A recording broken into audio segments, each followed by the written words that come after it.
The forest should have been silent. Instead, it held a sound that didn't belong, a child's broken sobbing echoing through Montana pines where no child should be. Caleb Ridge had tracked men across 3 territories, but nothing prepared him for what he'd find hidden beneath that fallen spruce. A little girl covered in blood that wasn't hers, eyes wide with the kind of terror that brands itself into memory. Her parents were dead.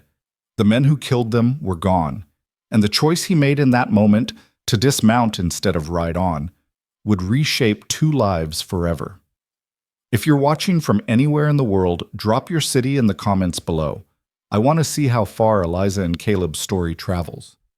Hit that like button and settle in, because this journey through the wilderness is just beginning. The tracks had gone cold 3 miles back. Caleb Ridge sat motionless on his buckskin mare, studying the forest floor where boot prints had vanished into a creek bed that ran too fast and too wide to follow. The men he'd been hired to find, cattle thieves who'd hit the Patterson Ranch 2 weeks prior, had either split up or doubled back, and either way, they were gone. His contract was done. Failed, but done. He should have turned the mare west toward Willow Creek, collected what pittance Patterson would pay for the attempt, and moved on to the next job. That's what drifters did. That's what he'd always done. But then he heard it. Faint. Broken. A sound that threaded through wind and birdsong like something unnatural. A child crying. Caleb's hand went instinctively to the rifle strapped across his saddle. Montana wilderness in 1877 wasn't kind to the careless, and sounds that didn't fit the landscape usually meant trouble. Could be a trap. Could be crow or blackfeet, though they rarely range this far south anymore. Could be nothing. An animal, wind through a hollow tree, his mind playing tricks after 3 weeks of hard riding. But it came again. Clear this time. Definitely human. Definitely young. He dismounted slowly, ground-tying the mare with a quiet word. The Winchester came with him as he moved through underbrush thick with serviceberry and chokecherry, his boots finding purchase on ground still soft from yesterday's rain. The crying grew louder, ragged, exhausted, the kind of sobbing that came after someone had been doing it for hours. Caleb rounded a massive fallen spruce, its root system torn from earth and standing like a wooden wall, and stopped dead. A child sat huddled in the hollow where the roots had been, knees drawn to chest, face buried in arms that were scratched and bleeding. She couldn't have been more than 6 or 7, dressed in what had once been a calico dress, now torn and filthy. Dark hair hung in tangled ropes around her shoulders. She was shaking, whether from cold, fear, or both. He couldn't tell. But it was the blood that made his jaw tighten. Not hers. Too much of it, splattered across her dress and hands, dried to rust brown in some places, still wet and dark in others. The kind of blood that came from violence, from wounds that didn't heal. Easy now, Caleb said quietly, lowering the rifle. I'm not going to hurt you. The girl's head snapped up, eyes going wide with pure animal terror. They were green, startling against the dirt on her face, and they held the look of something hunted. She scrambled backward into the root hollow, pressing herself against damp earth as if she could disappear into it. Caleb held up both hands, rifle dangling from one. It's all right. I'm just passing through. Heard you crying and came to see if you needed help. She stared at him, chest heaving with panicked breaths, and said nothing. He crouched down slowly, making himself smaller, less threatening. The motion made his knees protest, too many years sleeping on hard ground, but he held the position. What's your name? Silence. Just those green eyes tracking his every movement like a deer watching a wolf circle. My name's Caleb, he tried again. Caleb Ridge. I've been out here tracking some men, but they gave me the slip, so now I'm heading back to town. You alone out here? The question seemed to break something in her. Her face crumpled, fresh tears cutting tracks through the dirt, and a sound came out of her that made Caleb's chest ache, pure grief, the kind that came from loss too big for a child to carry. Hey now. He kept his voice gentle, the same tone he'd use with a spooked horse. Can you tell me what happened? Where's your folks? Dead. The word came out raw and broken. They're dead. The men killed them. Caleb's blood went cold. What men? Bad men. She was crying harder now, words tumbling out between sobs. They came to our wagon. Papa told Mama to hide me in the brush, and she did. She put me under branches and told me to stay quiet no matter what. And I did. I stayed so quiet, but I heard the guns, and Mama screaming, and Papa saying please, and then she couldn't finish. Her whole body shook with the force of her weeping. Caleb looked past her, scanning the forest with new eyes. How long ago? I don't know. Yesterday? Maybe. It got dark and then light again, and I was too scared to move, and she gulped air. I called for them when it got quiet, but they didn't answer, and I went to the wagon and they were... All right. Caleb cut her off before she could spiral deeper.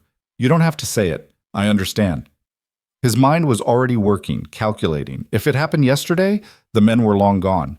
If there were bodies, scavengers would have found them by now. And this child had spent a full day and night alone in wilderness that could kill a grown man. No, they'll put me in the orphan house and I'll be alone, and you're alone right now, Caleb pointed out, not unkindly. At least there you'll be warm and fed. Eliza's face did something complicated, fear warring with resignation, warring with exhaustion. Finally, she nodded, just once, a tiny movement that looked like surrender. Can you stand? Caleb asked.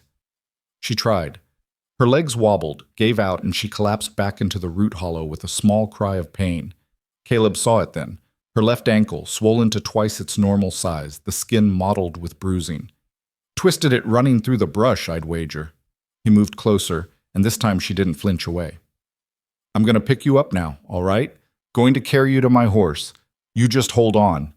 He set the rifle aside and reached for her carefully, giving her every chance to pull back. She didn't. When his hands closed around her small frame, God, she weighed nothing, all bone and terror. She went rigid for a heartbeat, then melted against him, burying her face in his shoulder. The blood on her dress soaked into his shirt. He could feel her heart hammering like a bird's. Caleb carried her through the forest, retracing his path to where Sage stood cropping grass with patient indifference. The mare lifted her head as they approached, ears swiveling forward with mild interest. This is Sage, Caleb said quietly. You can trust her. She's carried me through worse than you can imagine, and she's never let me down. He lifted Eliza into the saddle, then swung up behind her, settling her against his chest where she'd be secure. She grabbed fistfuls of his shirt with both hands, holding on like he might disappear if she let go. The ride to Willow Creek took 3 hours. Eliza didn't speak again. She cried silently for the first hour, her whole body shaking with suppressed sobs. Then she went quiet, so still that Caleb had to check twice to make sure she was still breathing. By the 3rd hour, she'd fallen into exhausted sleep, head lolling against his shoulder, fingers still twisted in his shirt. Caleb kept one arm around her waist to keep her steady and used his free hand to guide Sage through terrain that grew progressively easier as they descended from high country into the broad valley where Willow Creek sat like a scatter of wooden bones against the horizon. The town wasn't much. A main street with a general store, saloon, blacksmith, and boarding house surrounded by a few dozen homes and outlying ranches that turned the valley into a patchwork of fenced grazing land. But it had law, supplies, and a place called Mercy Home where widow Sarah Fletcher took in children who had nowhere else to go. That's where he was headed. The sun was starting its descent toward the western mountains when Caleb guided Sage down Main Street. A few folks looked up from their business. The blacksmith paused mid-strike. Mrs. Chen stopped sweeping the general store steps. Old Tom Harris tilted his hat back for a better look, but nobody said anything. Small towns learned quick not to ask questions when a man rode in carrying trouble. Mercy Home sat at the east end of town, a 2-story structure that had once been a boarding house before Fletcher's husband died, and left her with a building too big for one woman and a heart too soft to turn away children in need. The sign out front was simple: Mercy Home, all welcome. Caleb dismounted carefully, keeping Eliza cradled against him. She stirred at the movement, blinking awake with the disoriented confusion of someone who'd forgotten where they were. We're here, Caleb said quietly. This is Willow Creek. I'm going to take you to Mrs. Fletcher now. Eliza's grip on his shirt tightened. You're leaving. It wasn't a question, just a statement of fact delivered in a voice that had already accepted abandonment as inevitable. I'll see you settled first, Caleb hedged, not wanting to lie, but not ready to make promises he couldn't keep. He carried her up the porch steps and knocked. Footsteps sounded inside, quick and light, and then the door swung open to reveal Sarah Fletcher, a woman in her 50s with iron-gray hair pulled back in a practical bun and eyes that could see straight through pretense to whatever truth lay beneath. Those eyes went from Caleb to Eliza to the blood on both of them in about 2 seconds. "Dear Lord," she breathed, "what happened?" "Found her in the woods about 15 miles northwest," Caleb said. "Says men attacked her family's wagon yesterday. Parents are dead. She's been alone since then, hiding. Ankles twisted, probably hasn't eaten in over a day, and she's scared half out of her mind." Sarah's expression shifted from shock to something fiercer, the look of a woman preparing for battle. "Bring her inside, quickly!" The interior of Mercy Home smelled like bread and lavender soap. Caleb followed Sarah through a front room with worn furniture and children's drawings pinned to the walls, into a small bedroom with a single bed covered in a patchwork quilt. "Set her here," Sarah instructed, already pulling supplies from a cabinet, clean cloths, a basin, bandages, a brown bottle that probably held laudanum. Caleb lowered Eliza onto the bed. She released his shirt reluctantly, her hands the last thing to let go, and when he stepped back, her eyes tracked him with naked panic. "I need to examine her," Sarah said gently, sitting on the bed's edge. "See what needs tending. You can wait in the front room." "No." Eliza's voice was small, but absolute. "He stays." Sarah looked at Caleb with a question in her eyes. He shrugged, uncomfortable but unwilling to traumatize the child further. "I'll turn my back. Just need to know she's all right." "Fair enough." Sarah turned her attention to Eliza, her voice dropping into that particular tone women used when gentling frightened creatures. "My name's Sarah Fletcher, sweetheart. This is my home, and you're safe here. I'm going to clean you up and check that ankle, all right?" Eliza nodded, still watching Caleb even as Sarah began working. He turned to face the window, giving them privacy, while Sarah murmured questions and Eliza answered in whispers. The examination took maybe 20 minutes. He heard water being poured, cloth wrung out, the occasional sharp intake of breath when Sarah touched something tender. Finally, Sarah said, "You can turn around now." Eliza sat propped against pillows, wearing a clean nightgown that was several sizes too big. Her face and hands had been scrubbed clean, revealing skin so pale it looked like she hadn't seen sun in months. The bloody dress was gone, replaced by that voluminous white cotton that made her look even smaller than she was. Her ankle had been wrapped tight with linen bandages. "The blood wasn't hers," Sarah said quietly, "just scrapes and bruises from running through brush and the twisted ankle. She'll heal fine with rest and food." She paused. "Physically, anyway." Caleb nodded, understanding what she meant. Physical wounds closed. The other kind took longer. "I gave her some broth and bread," Sarah continued. "She should sleep soon. The laudanum will help, but she's asking for you to stay until she does." He looked at Eliza, who was indeed fighting to keep her eyes open, the laudanum pulling her down into sleep she desperately needed but was afraid to surrender to. "I'll stay," Caleb heard himself say. Sarah gave him a look he couldn't quite read, gratitude mixed with something else, maybe assessment, and nodded. "I'll be in the kitchen if you need anything." She left, closing the door partway behind her. Caleb pulled a straight-back chair from the corner and sat near the bed, not close enough to crowd, but close enough that Eliza could see him clearly. "You're really here," she whispered, as if testing whether he was real. "I'm really here. Are you going to leave when I fall asleep?" The question was direct, unflinching. Children, he'd learned, had a way of asking the things adults danced around. Caleb considered lying, considered saying he'd stay all night, that he'd be here in the morning, that everything would be fine. But something in those green eyes, something that had already seen too much truth, made him give her honesty instead. "I'll stay tonight," he said carefully. "Make sure you're settled and safe. But come morning, I've got business to attend to." "Mrs. Fletcher will take good care of you, though. She's done this a long time, and she's good at it." Eliza's face did that complicated thing again, fear and sadness and resignation all at once. But she nodded. "Okay." "Okay," Caleb echoed. She was quiet for a moment, eyes drifting half-closed, then snapping open again as if afraid to let go. "My papa used to read to me at night. From the Bible, mostly. Stories about people who got lost and then found. Caleb's throat went tight. That's so. Yeah, he said, everybody gets lost sometimes, but the good Lord always makes a path back home if you just keep walking. Her voice was getting softer, words slurring together. Do you think that's true? He thought about the question. Really thought about it. About all the years he'd spent drifting from one job to the next, one town to the next, never staying long enough to put down roots or call anywhere home. About the fact that he couldn't remember the last time someone had needed him for more than his tracking skills or his gun. About a child crying alone in the wilderness and the choice he'd made to dismount instead of ride on. I think, Caleb said slowly, that some paths take longer than others. And some of them don't look like paths at all when you first start walking. But yeah, I think if you keep going, you eventually get somewhere that feels like it might be right. Eliza smiled, barely, just a tiny curve at the corner of her mouth, and her eyes finally slid closed. My mama said you were coming. What?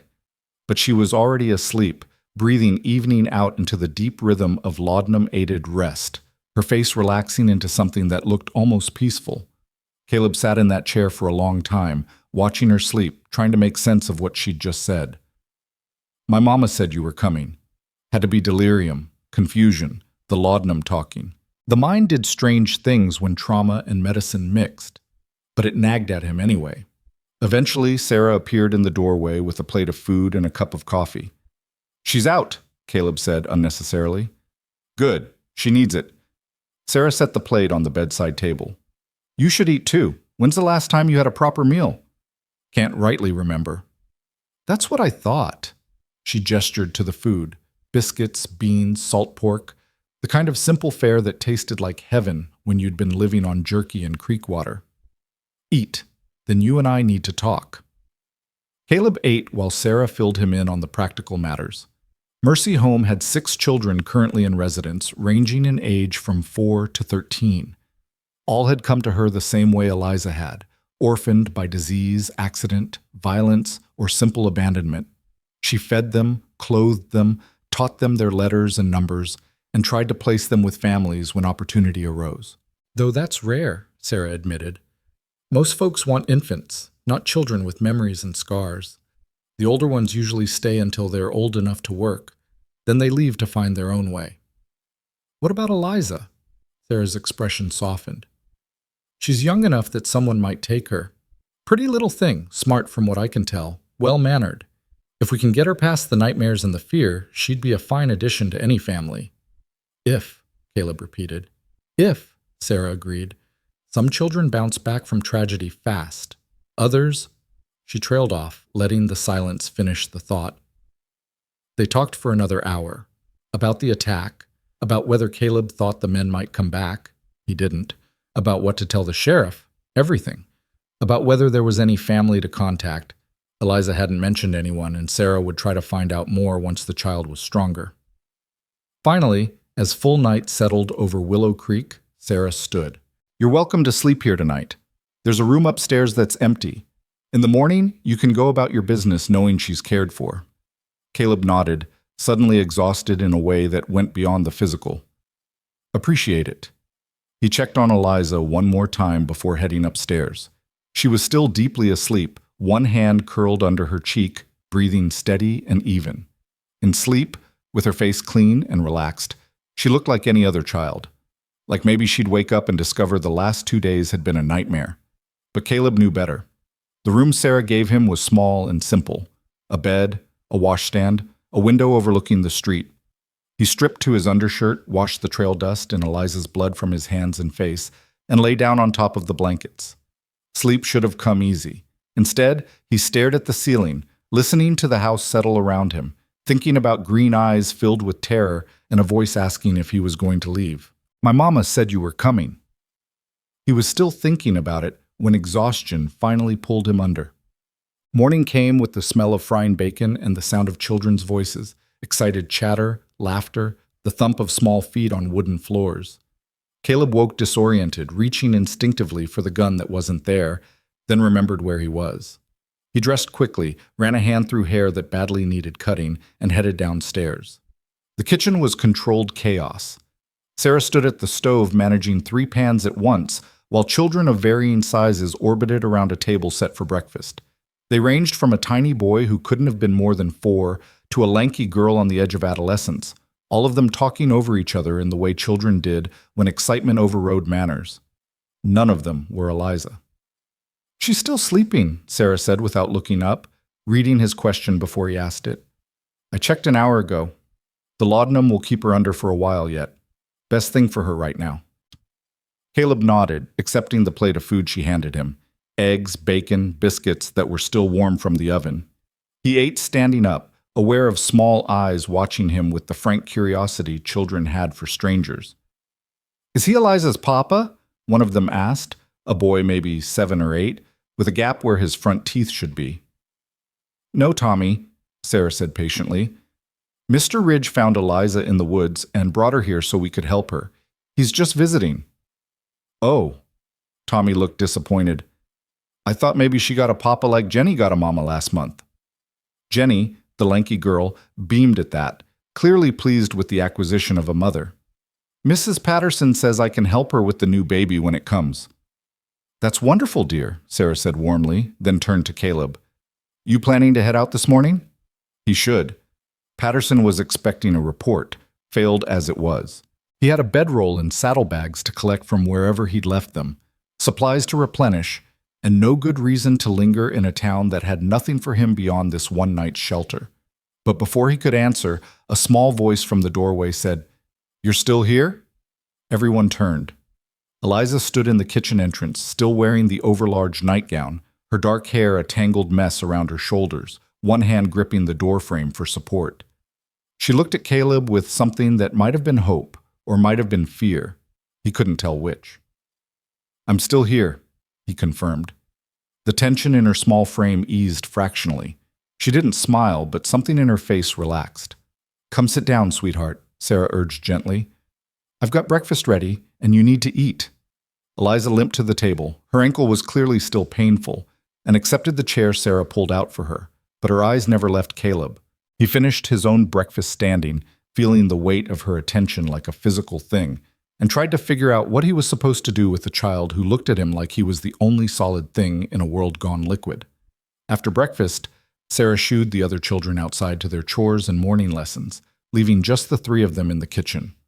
Eliza sat at the table picking at a biscuit, eating almost nothing, while Sarah cleared dishes and Caleb hovered awkwardly near the door.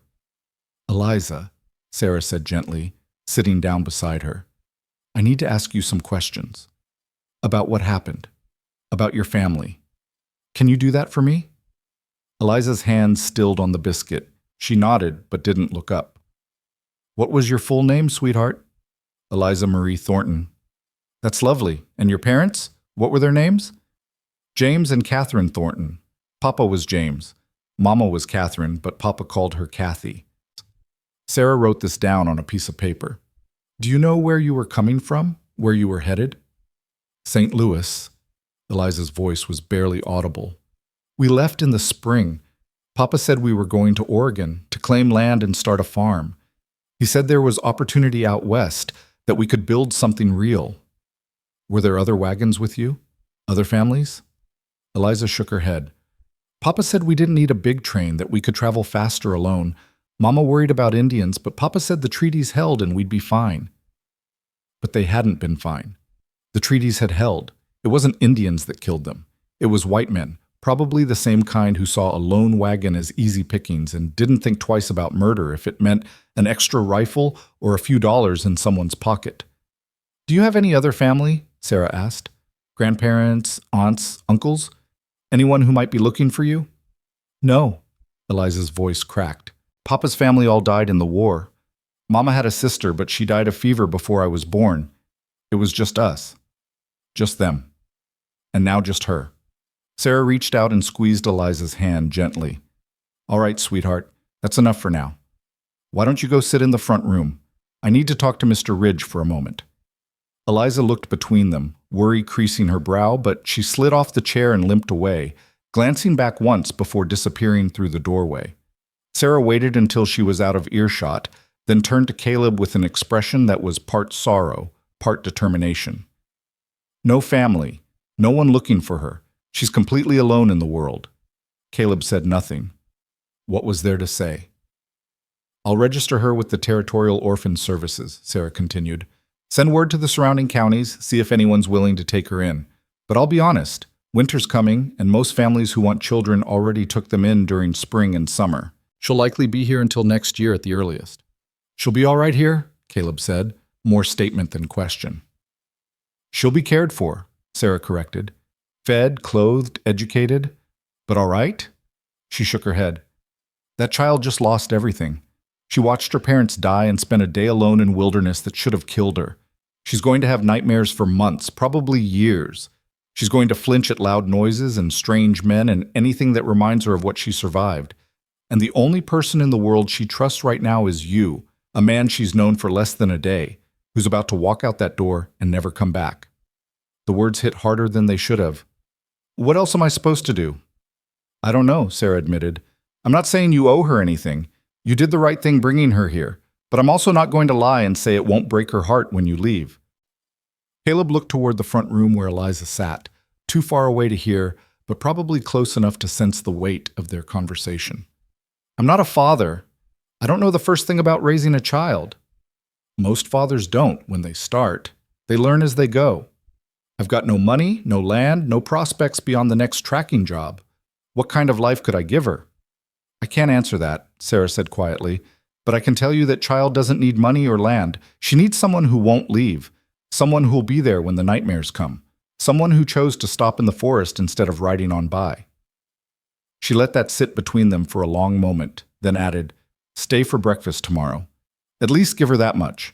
A chance to say goodbye properly instead of waking up and finding you gone. Caleb wanted to argue, wanted to say that dragging it out would only make it harder. But he looked at Sarah's knowing eyes and knew she'd heard every excuse before. I'll stay for breakfast, he said finally. It wasn't a promise, but it was something. He spent that day in Willow Creek doing the things he'd come to do, reporting to Patterson about the failed tracking job, collecting his meager pay, restocking supplies at the general store. But in between, he found himself drawn back to Mercy Home like iron to a lodestone. Eliza was in the yard with the other children, sitting on the porch steps watching them play because her ankle wouldn't let her join in. When she saw Caleb approaching, her whole face transformed, fear into relief, into something that looked dangerously like joy. You came back, she said, as if she'd spent the whole day convinced he wouldn't. Said I would. She nodded, accepting this as truth, and went back to watching the other children. But she scooted over on the step, making room for him to sit beside her. Caleb sat. They didn't talk much, just sat together while afternoon light turned golden across the valley, and children played games whose rules Caleb had long forgotten. Every so often, Eliza would glance at him as if checking he was still real, still there, and every time, he was. When Sarah called everyone in for dinner, Eliza stood and held out her hand, not asking permission, just offering connection. Caleb took it. Her fingers were tiny and warm in his, and let her lead him inside. That night, after the children had eaten and scattered to their evening routines, Sarah pulled Caleb aside again. She asked if you were staying tonight too. What did you tell her? That I didn't know, that she should ask you herself. Sarah paused. Are you? Caleb thought about the boarding house room he'd paid for, about the bedroll still strapped to Sage's saddle, about how easy it would be to leave now before things got more complicated than they already were. Yeah, he heard himself say. I'm staying. He stayed that night and the next and the one after that. Stayed through days where Eliza's ankle healed enough for her to walk without limping, and nights where she woke screaming from dreams she wouldn't talk about. Stayed through Sarah's knowing looks and the other children's growing acceptance of his presence and his own confusion about what exactly he thought he was doing. A week became two became three. Patterson's money ran out. Caleb picked up odd jobs around town, repairing fence for the Johnsons, helping the blacksmith with a difficult horse, clearing brush for Mrs. Chen. Nothing permanent, nothing that paid more than enough for another night's room and a meal, but enough to justify staying. Enough to be there when Eliza came running to show him a picture she'd drawn, a stick figure man on a stick figure horse, a smaller stick figure holding his hand. Enough to be there when she had a bad day and didn't want to talk but needed someone to sit with her anyway. Enough to be there when she laughed for the first time since the forest, a bright, startled sound that made every child in Mercy Home stop and stare because they'd begun to wonder if she knew how. And then one morning, 3 weeks after he'd first carried her through Sarah's door, Caleb woke up and realized he couldn't remember what his life had looked like before Eliza. That terrified him more than any gunfight ever had. He was shoeing Sage outside the boarding house. The mare had thrown a shoe 2 days prior, and he'd been putting off the repair when he saw them coming down the street. 3 men on horseback, dusty from travel, moving with the kind of easy confidence that came from being armed and knowing it. Caleb's hand went still on Sage's hoof. He knew men like this, had worked with men like this, had been one of them, in the years after the war when boundaries between law and lawlessness got real blurry real fast. They rode past without looking at him, just another drifter in another small town, and continued toward the saloon. Probably just passing through, looking for whiskey and a game of cards and a place to sleep off the trail. Probably. But something in the way they moved, the way the one in the lead scanned the street with predator's eyes, made Caleb's instincts scream. He finished with Sage's hoof, set her down gently, and walked into town. The men were in the saloon, visible through the window, already drinking despite the early hour. Caleb watched from across the street, trying to determine if the knot in his gut was intuition or paranoia. Then he saw one of them pull something from his saddlebag, a woman's locket on a broken chain. Saw him laugh and pass it to his companion. Saw the glint of gold in afternoon light. Catherine Thornton's locket. Had to be. His blood went cold. These were the men. The ones who'd killed Eliza's parents and left her for dead in the wilderness. They'd circled back, probably thought enough time had passed to make spending their stolen goods safe. Small towns like Willow Creek didn't ask many questions about where money came from. Caleb's hand dropped to his hip, found empty space where his gun should have been. He'd left it in his room, hadn't thought he'd need it for shoeing a horse. He turned and walked quickly back to the boarding house, climbed the stairs, retrieved the Colt from his bedroll and the Winchester from where it leaned against the wall. Checked both, found them loaded and ready. Then he stood there, holding enough firepower to end 3 lives, and made himself think instead of react. 3 armed men. Experienced, probably dangerous. If he walked into that saloon alone, even if he got the drop on them, odds were good someone would die. Maybe him. Maybe an innocent bystander. Maybe one of the men he needed alive to testify about what they'd done. The smart play was to get the sheriff, let the law handle it. But the law was 60 miles away in Bozeman, and by the time word reached them, these men would be gone again. Caleb strapped on the Colt, grabbed the rifle, and headed for Mercy Home instead. Sarah took one look at his face and the weapons and went pale. What's wrong? The men who killed Eliza's parents are in the saloon right now. I saw one of them with her mother's locket. All the color drained from Sarah's face. Dear God, where's Eliza? Upstairs with the other children. They're doing lessons. Sarah gripped his arm. What are you going to do? I don't know yet, but I need her to stay inside, all of them. Keep the doors locked until I come back or you hear otherwise. Caleb. Lock the doors, Sarah. He left before she could argue, moving fast down the street toward the sheriff's office. Willow Creek didn't have a permanent lawman, just a part-time deputy named Marcus, who mostly dealt with drunk cowboys and property disputes.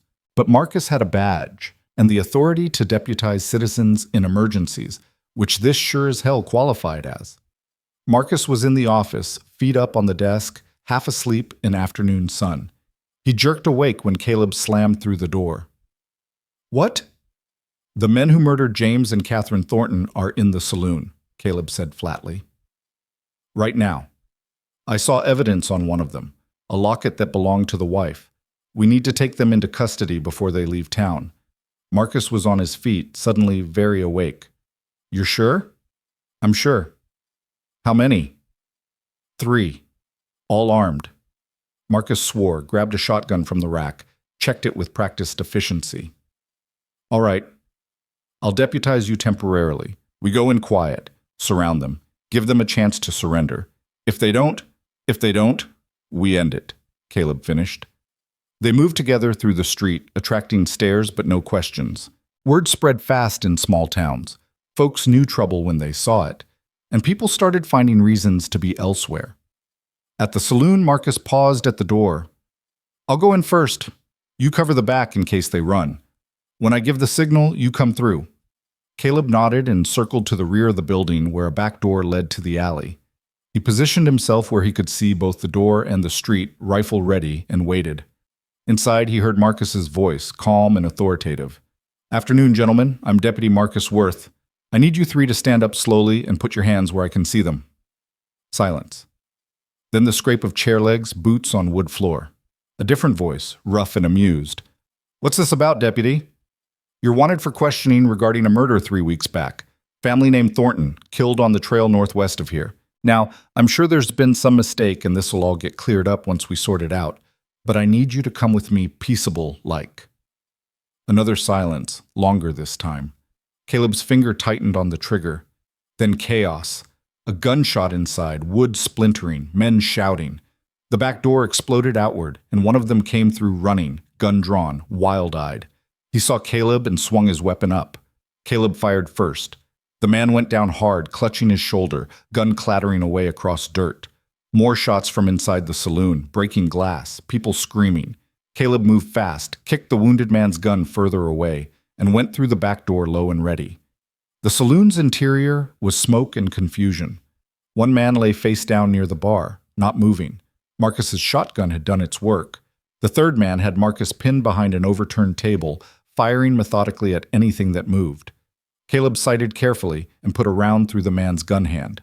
He howled, dropped the weapon, and Marcus was on him in seconds, forcing him to the ground with the shotgun pressed against his spine. "Don't move," Marcus growled. "Don't even breathe wrong." It was over in less than 2 minutes from start to finish. They had 2 alive, one with a shoulder wound, one with a mangled hand, and one dead. Evidence on all of them. Catherine Thornton's locket and ring, James Thornton's pocket watch, a distinctive leather billfold with his initials. More than enough for conviction when combined with Eliza's testimony. Marcus got them secured while Caleb helped the wounded, doing just enough first aid to keep them alive for trial. The saloon owner brought rope, and they bound the prisoners tight. "You all right?" Marcus asked once things settled. "Fine. You?" "Same." Marcus looked at the dead man, then at the 2 who'd survived, his expression hard. "They'll hang for this. Judge Morrison doesn't take kindly to murdering families." "Oh, good," Caleb said, and meant it. Word spread through town fast, faster than gun smoke dispersing. By the time they'd hauled the prisoners to the small jail cell behind Marcus's office, half of Willow Creek had gathered to watch. Among them was Sarah, standing on the porch of Mercy Home with all 6 children clustered around her, including Eliza. She looked at Caleb across the distance, understanding written clear on her young face. She knew. Somehow, she knew what this meant. Her parents' killers caught. Justice coming, too late to change anything, but maybe enough for closure. Caleb walked over slowly, rifle still in hand, boots kicking up dust. The crowd parted around him in a way that made him uncomfortable, like he was something more than just a man who'd done what needed doing. "The men who hurt your parents are in custody," he told Eliza quietly, crouching down to her level. "They'll stand trial and answer for what they did." Eliza looked at him with those green eyes that had seen too much. "Did you kill them?" "One. The other 2 are alive." She absorbed this, processing in that way children did when reality aligned with their sense of fairness. "Good." Not "thank you," not "I'm glad." Just good. A simple acknowledgement that the world had balanced slightly in the direction of right. "Can I?" She hesitated, glancing at Sarah for permission, then back to Caleb. "Can I hug you?" Something in Caleb's chest cracked wide open. "Yeah," he managed. "Yeah, you can hug me." She threw herself at him with the full force of a 7-year-old's emotion, arms wrapping tight around his neck, face buried in his shoulder. He held her carefully, aware of how small she was, how fragile, how easily the world could crush something this precious, and realized with startling clarity that he couldn't walk away from this child. Wouldn't. The thought should have terrified him. Instead, it felt like the first solid ground he'd found in years. That night, after the prisoners had been secured and Marcus had sent word to Bozeman for a territorial judge, Caleb sat in the boarding house room he'd been renting and tried to make sense of the decision forming in his mind like storm clouds gathering on a clear horizon. He had $43 to his name. No property. No steady income beyond whatever odd jobs he could scrape together. He was 34 years old and had spent the last decade drifting from one territory to the next, never staying anywhere long enough to be more than a stranger passing through. The closest thing he had to family was a mare who tolerated him and a Winchester that had saved his life more times than he could count. And he was seriously considering taking in a 7-year-old orphan girl.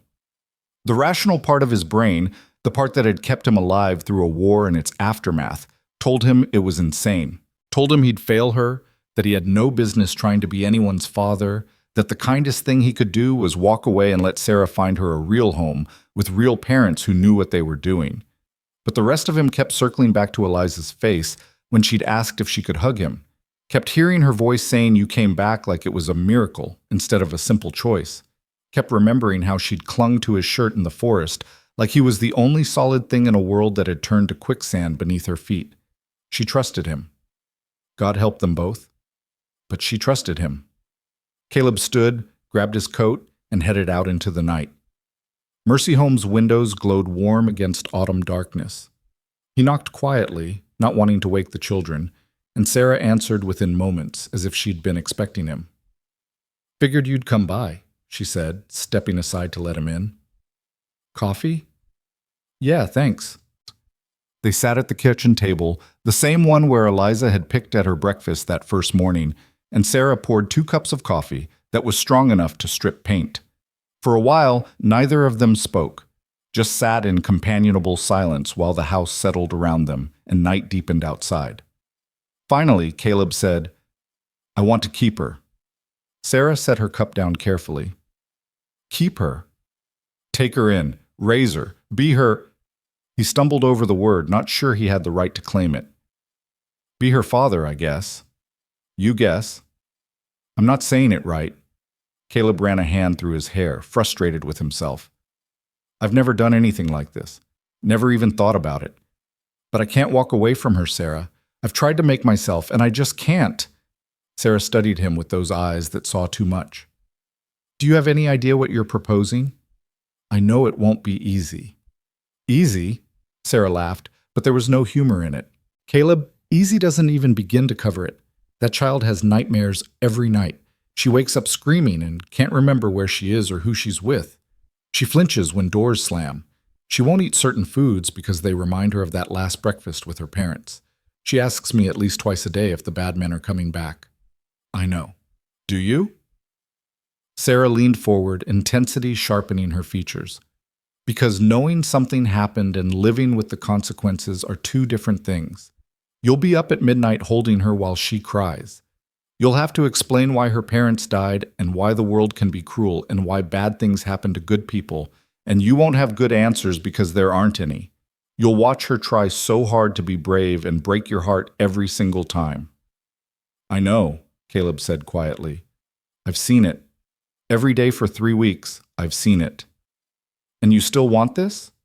"I don't know if want is the right word, but I need to try. She deserves someone who will fight for her, and right now I'm the only one volunteering." Sarah sat back, something shifting in her expression. "All right, let's talk practically. How are you going to support her? Where will you live?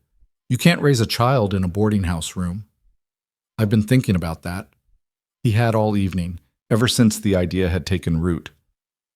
"There's homestead land available north of here near the Yellowstone. If I file a claim, I'd have 5 years to prove it up, build a cabin, work the land, make it productive. It wouldn't be much at first, but it would be ours." "Do you know anything about homesteading?" "No, but I can learn. I know horses, I can hunt, and I'm not afraid of hard work. Plenty of men have made it work with less." "And during those 5 years while you're building and proving the land, how will you feed her, clothe her, keep her warm through Montana winters?" Caleb met her eyes steadily. "However I have to. I'll take jobs when I can, hunt when I can't. I'll borrow, beg, or do whatever it takes. She won't go hungry, and she won't be cold. I give you my word on that." Sarah was quiet for a long moment, coffee cooling between her hands. You understand that legally you have no claim to her. You'd need to petition the territorial court for guardianship, and they'll ask hard questions. They'll want to know you can provide a stable home, that you're of sound moral character, that you understand the responsibility you're taking on. Will they approve it? Maybe. You're single, which works against you. Most courts prefer married couples. But you're employed. You saved her life. You've stayed when you could have left, and you just helped capture her parents' killers. Marcus will speak for you, I'll speak for you, and Judge Morrison is a practical man. He knows good homes are rare out here, and he values action over perfect circumstances. So there's a chance. There's a chance. Sarah paused, then added softly, "Have you talked to Eliza about this?" "Not yet. Wanted to know if it was even possible first." "She needs to have a say, Caleb. She's 7, not an infant. This decision affects her just as much as it affects you." He nodded, knowing she was right but dreading the conversation anyway. What if Eliza said no? What if she'd rather stay at Mercy Home with other children and the security of Sarah's care than gamble on a life with him?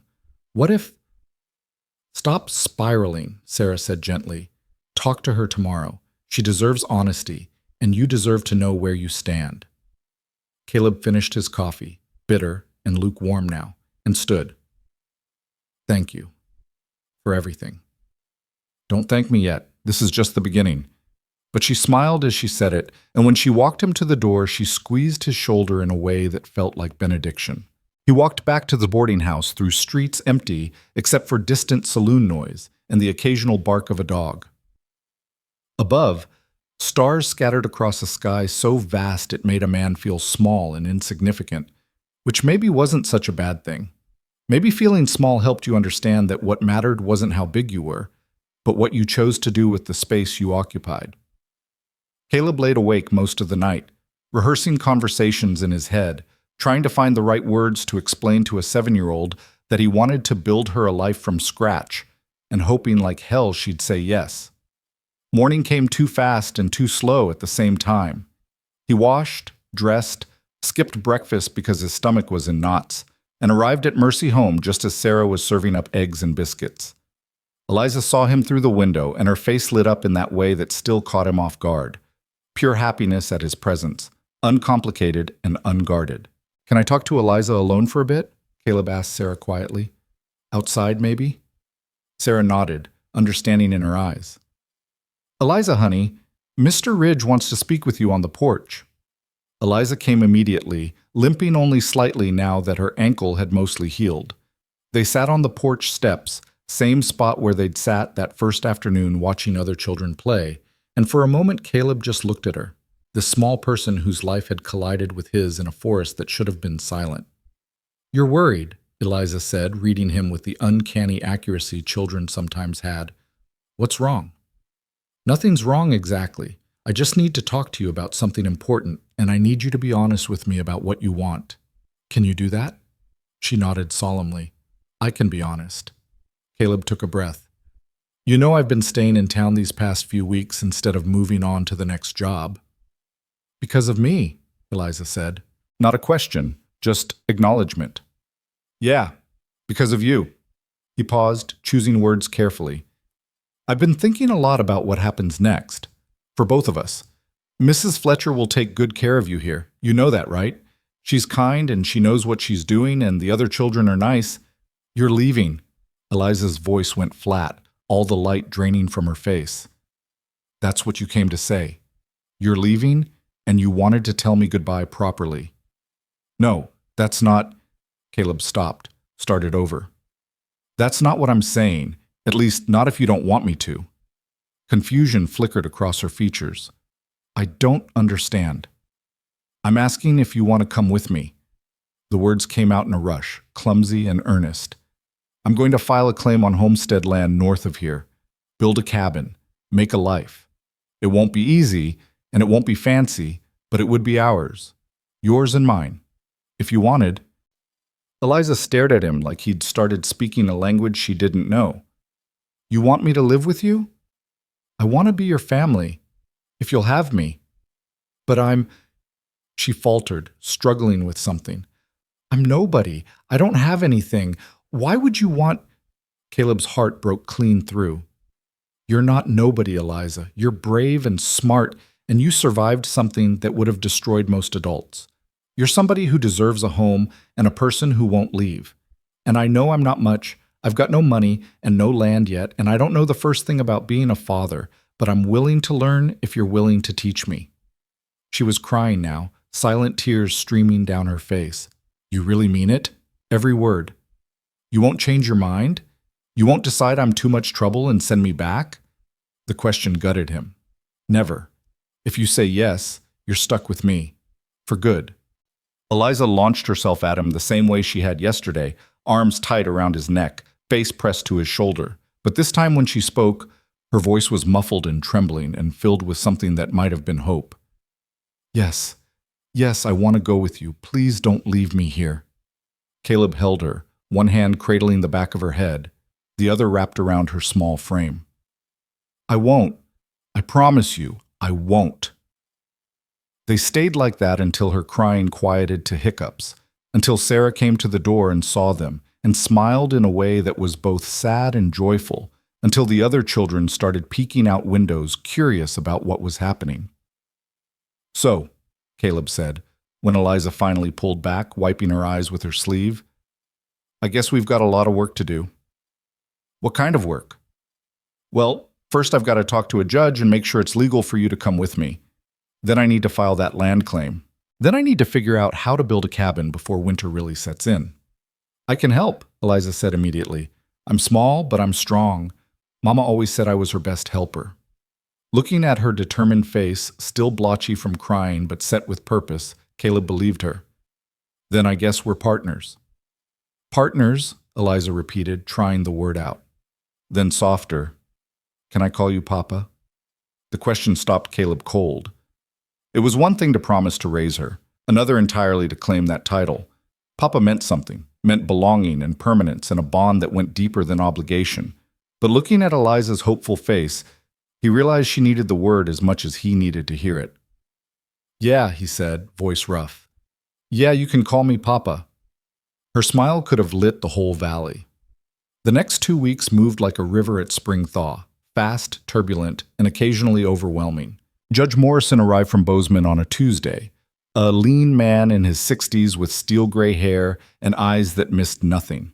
He held court in the saloon since Willow Creek had no proper courthouse, hearing cases that ranged from property disputes to the murder trial that brought him there in the first place. Caleb attended every session, watching Morrison work. The judge was fair but hard, asking questions that cut through lies like a knife through butter, handing down sentences that fit crimes without mercy or excessive cruelty. When he sentenced Eliza's parents' killers to hang, both the living ones, after a trial that lasted exactly 4 hours, there wasn't a person in that saloon who disagreed with the verdict. On Thursday, Caleb stood before Morrison in that same saloon and petitioned for guardianship. You understand what you're asking for, Mr. Ridge? Morrison asked, looking at him over spectacles that had slid down his nose. Yes, sir. Tell me why I should grant it. You're unmarried, you have no permanent residence, and your employment history suggests a pattern of transience that doesn't inspire confidence in long-term stability. Caleb had expected this. You're right about all of that, Your Honor, but I'm willing to change. I've already filed a homestead claim on 160 acres near the Yellowstone. I plan to build a cabin and work the land. As for being unmarried, I can't fix that overnight, but I can promise that child will have everything she needs: food, shelter, education, and someone who will be there every single day. Mrs. Fletcher speaks highly of you, Morrison said, consulting his notes. As does Deputy Worth. They both say you've shown responsibility and genuine care for the child over the past month. I care about her very much. And the child? What does she want? She wants to come with me. Morrison leaned back, fingers steepled under his chin. Bring her in. I want to hear it from her. Caleb stepped outside where Eliza waited with Sarah, both of them tense with worry. He wants to talk to you. Eliza's face went pale. What do I say? The truth, Caleb told her. Just tell him the truth.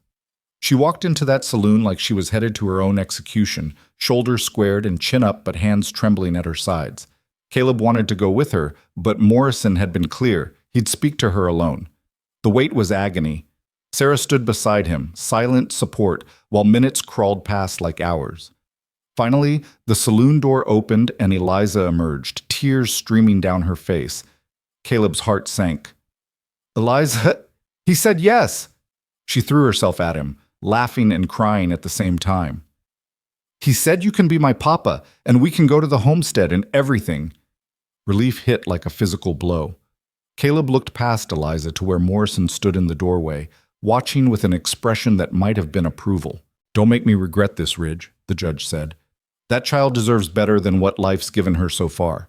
You make sure she gets it. I will, sir. You have my word. Morrison nodded once and disappeared back inside. Sarah was crying too, Caleb realized, happy tears that she wiped away quickly. Congratulations, both of you. What happens now? Eliza asked, looking up at Caleb with absolute trust. Now? Caleb smiled despite the terror and responsibility and sheer magnitude of what he'd just committed to. Now we start building. The homestead claim he'd filed sat 12 miles north of Willow Creek, in a valley where the land rolled gentle between pine-covered hills and a creek ran clear and cold year-round. Caleb rode out to survey it the next day, bringing Eliza with him on Sage because she'd refused to be left behind. This is ours, Eliza asked, looking around with wide eyes. All of this? 160 acres. We've got 5 years to prove it up. Build a cabin, work the land, make it productive. If we do that, it's ours free and clear. The land was beautiful in that stark Montana way, open meadow giving way to timber, the creek cutting through like a silver thread, mountains visible in the distance. But beautiful didn't mean easy. There was no cabin, no barn, no shelter of any kind. Winter was maybe 6 weeks away, and they had nothing but determination and borrowed tools. Caleb dismounted and helped Eliza down, then stood looking at the valley with the eye of someone trying to figure out where to start when everything needed doing at once. Where are we going to sleep? Eliza asked practically. Tonight, back at Mercy Home. But starting tomorrow, we camp here while I start building. Sarah's letting us stay until we've got walls and a roof. Can I really help? Caleb looked down at her earnest face. I'm counting on it. They spent that afternoon walking the property, Caleb pointing out where he thought the cabin should go, on high ground near the creek but protected from wind by a stand of pine. Where the garden could be. Where they'd eventually need a barn. Eliza listened intently, asking questions that showed she was actually thinking about it, not just humoring him. Mama had a garden in St. Louis, she said at one point, kneeling by the creek to trail her fingers in the water. She grew tomatoes and beans and flowers. Can we have flowers? We can have whatever you want, Caleb promised, and meant it. They rode back to Willow Creek as sunset painted the mountains gold and orange, and Eliza fell asleep against his back before they'd covered half the distance, worn out from excitement and hope, and the first real happiness she'd felt in over a month. Caleb carried her into Mercy Home and up to the room she shared with 2 other girls, laying her on the bed still fully dressed because he didn't want to wake her. Sarah appeared in the doorway, watching with that knowing expression. You're going to be good at this, she said quietly. I hope so. I know so. I've been doing this a long time, Caleb. I can tell the difference between someone who wants to help and someone who needs to. You need her as much as she needs you. The observation was a little too accurate for comfort. Maybe. No, maybe about it. Sarah moved into the room, pulled a blanket over Eliza's sleeping form. When do you start building? Tomorrow. I'll camp at the site, come back to town every few days for supplies and to check on Eliza. She won't like being separated. I know, but I can't have her living in a tent when winter hits. Better she stays here where it's warm and safe until I've got real shelter built. Sarah nodded approval. Sensible. I'll explain it to her. But explaining it to Eliza and having her accept it were 2 different things. When Caleb left the next morning, she stood on Mercy Home's porch and watched him go with the same look she'd had in the forest, like she was bracing herself for him not to come back. 3 days, he called to her. I'll be back in 3 days. You promise? I promise. He kept that promise, riding back into Willow Creek exactly 3 days later, exhausted and covered in sawdust but with progress to show for it. He'd cleared the site, marked out the cabin's foundation, and started cutting timber from his own land for the walls. It wasn't much, but it was a start. Eliza met him in the street, running despite Sarah's protests about being ladylike, and grabbed his hand with both of hers. "You came back!" Said I would. He was going to have to prove that over and over, Caleb realized, until she believed it down to her bones. "Want to see what I've been working on?" They rode out together, and Eliza examined his work with the seriousness of a foreman inspecting a job site. "It's going to be big," she said, pacing out the foundation markers. "Big enough for both of us, and then some. 2 rooms, one for sleeping, one for everything else." 2 whole rooms, Eliza breathed, like he'd promised her a palace. That became their pattern over the next month. Caleb would work at the homestead for 3 or 4 days, sleeping in a tent and rising with the sun to cut timber, notch logs, build walls one slow course at a time. Then he'd ride back to Willow Creek, spend a day with Eliza, resupply, and head back out. Progress was slow, brutally, exhaustingly slow. Building a cabin alone was work meant for multiple men, but Caleb couldn't afford to hire help, so he did it himself. His hands blistered, then calloused. His back screamed at the end of every day. He lost weight he couldn't afford to lose, living on jerky and beans and whatever he could shoot, but the walls rose. Inch by inch, log by log, the cabin took shape. On the trips back to town, Eliza would pepper him with questions. What did he eat? Where did he sleep? Had he seen any animals? Was the cabin really happening, or was he just saying that? "It's really happening," Caleb would assure her.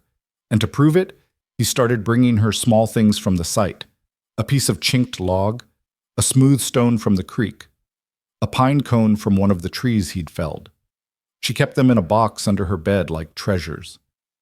The other children at Mercy Home had started calling Caleb Eliza's papa, with the casual acceptance children had for adults who belonged to other children. At first it made him uncomfortable, the weight of the title, the assumption that he knew what he was doing, but Eliza would beam every time she heard it, and eventually Caleb stopped correcting them. 6 weeks after they'd started, winter arrived in earnest. Snow came overnight, heavy and determined, blanketing the valley in white, and dropping temperatures so fast that the creek froze at its edges. Caleb woke in his tent to frost coating the inside of the canvas and knew he was out of time. The cabin had walls and a roof, but no door, no windows, no chinked gaps between logs. It would keep out snow but not wind, provide shelter but not warmth. It wasn't finished, but it would have to be enough. He rode to Willow Creek through snow that came up to Sage's knees, arriving at Mercy Home as afternoon light faded to early winter dusk. Sarah took one look at him, frost in his beard, ice crusted on his coat, and pulled him inside without a word. "It's time," Caleb said simply. "I need to bring her home." Sarah had been preparing for this, he realized. She'd packed a bag for Eliza, clothes, blankets, the few possessions the child had accumulated. But her face was worried. "Is it ready? Ready enough? We'll make it work." "Caleb, I know." He did. He knew it was risky, knew it was maybe foolish, knew that winter in an unfinished cabin with a child to care for was going to be the hardest thing he'd ever done. "But I can't ask her to wait another month while I finish. I made a promise." Sarah looked at him for a long moment, then nodded. "She'll want to say goodbye to the others." Eliza's goodbye to Mercy Home was tearful but brief. She hugged each child, hugged Sarah longest of all, and then turned to Caleb with her bag clutched in both hands and said, "I'm ready." They rode through falling snow with Eliza wrapped in a blanket Caleb had bought from the general store, headed toward a home that barely existed, and a future that was nothing but question marks. But when Eliza asked, "Are we really going?" her voice held no fear, just anticipation. The cabin materialized through snow like something from a dream. Raw timber walls, a roof that was more ambition than reality, gaps between logs that would need serious work come spring. Smoke rose from the chimney Caleb had managed to finish last week, promising warmth inside. "This is it," Caleb said, dismounting and lifting Eliza down. "This is home." She looked at it, really looked, taking in every rough detail, and smiled. "It's perfect." It wasn't, not even close. But watching her walk through that doorless entrance into a single room that held nothing but a rough-built bed frame, a table made from a tree stump, and a fire crackling in a stone fireplace, Caleb understood what she meant. Perfect wasn't about what a place had. It was about what it promised. "Welcome home, Eliza," he said softly. She turned to him, snowflakes caught in her dark hair, joy written clear on her face. Welcome home, Papa. And despite the cold, despite the unfinished walls and the long winter ahead, and all the ways this could go wrong, Caleb felt something in his chest unclench for the first time since the war. He was home too. That first night in the cabin, Caleb learned that having walls and a roof didn't mean having warmth. The wind found every gap between logs, whistling through cracks he hadn't noticed during construction, turning the interior into a frigid box that was only marginally better than sleeping outside. The fire helped. He'd built it high and kept feeding it throughout the evening, but heat rose straight through the roof where he'd done a poor job sealing the joints, and cold settled on the floor like something solid. Eliza didn't complain. She sat on the bed frame he'd built, just rough-cut logs lashed together with rope, no mattress yet, just blankets Sarah had sent, and watched him work by firelight. He'd hung a canvas tarp over the doorway to block wind, was now trying to stuff moss and mud into the worst gaps between logs, his fingers going numb despite the gloves. "Can I help?" Eliza asked for the third time. "Not tonight. Too cold, and you need to stay by the fire." She pulled the blanket tighter around her shoulders. "It's cold by the fire, too." "I know." Caleb pressed more moss into a crack, felt wind immediately find a new route through. "I'll work on it tomorrow. Get it properly chinked.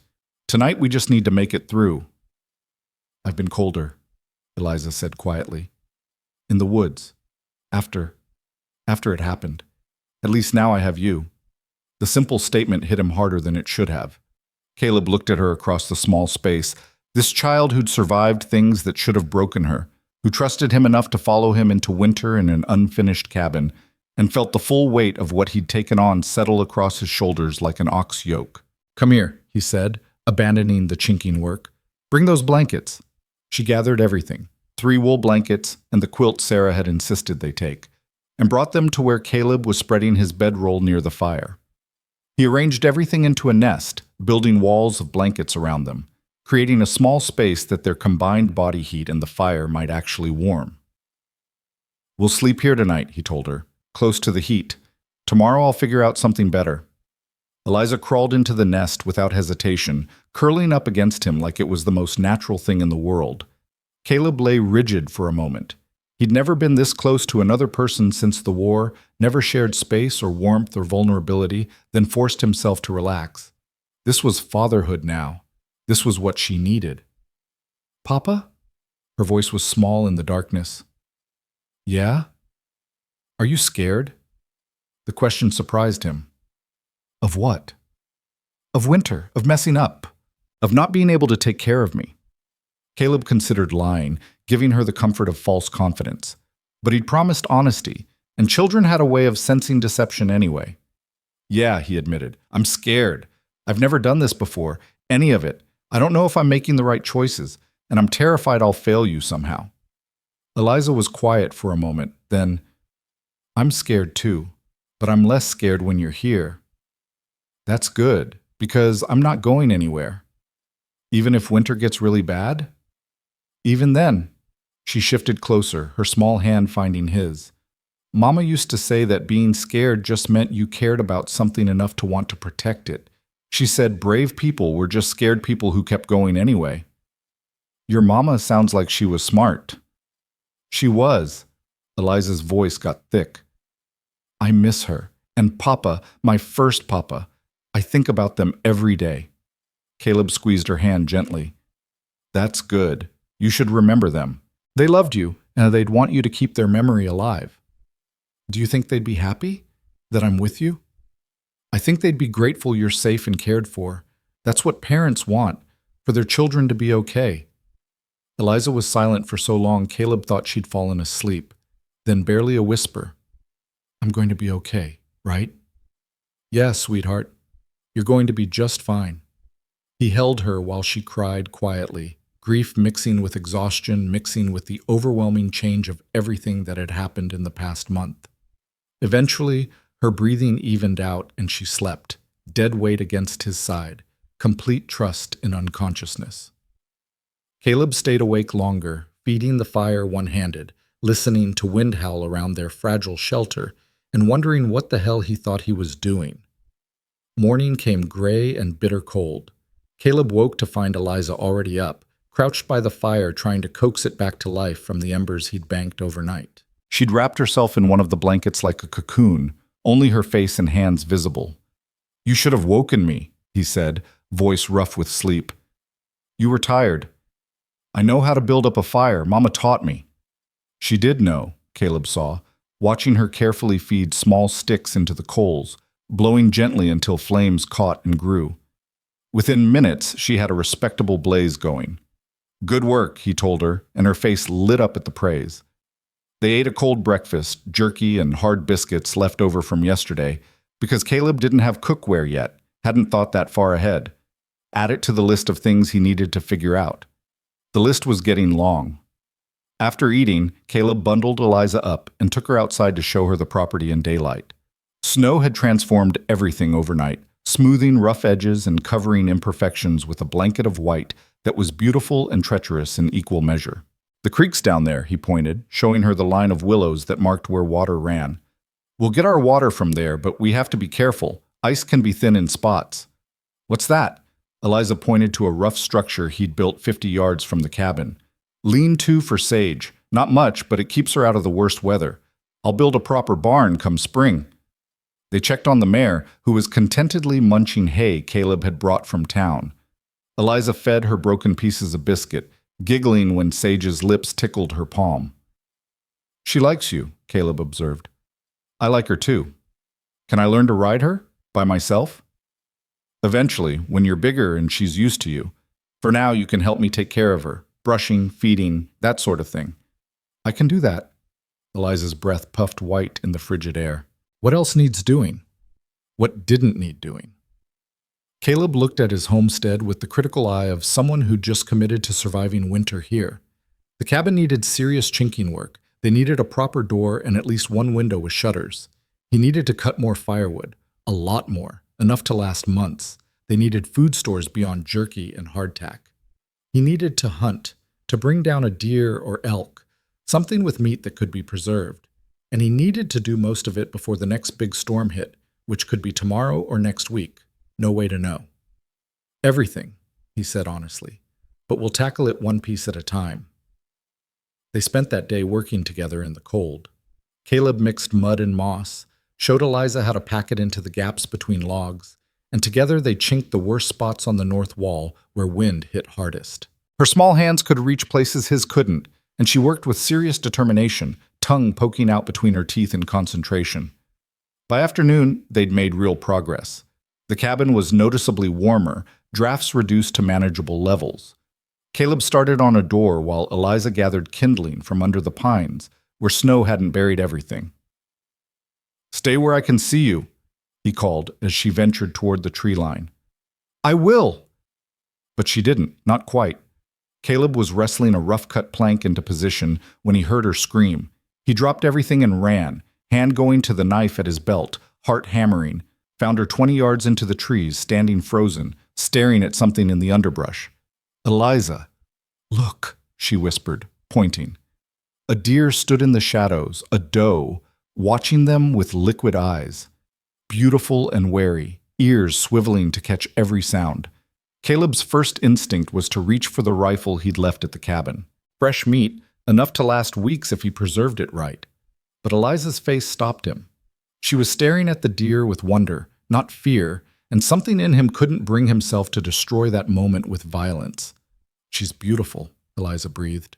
"She is." They stood there, three beings in the snow, until the doe decided they were too close and bounded away, white tail flashing. "You should have shot her," Eliza said, but there was relief in her voice. "Probably. But there'll be others." "I'm glad you didn't." She slipped her small hand into his.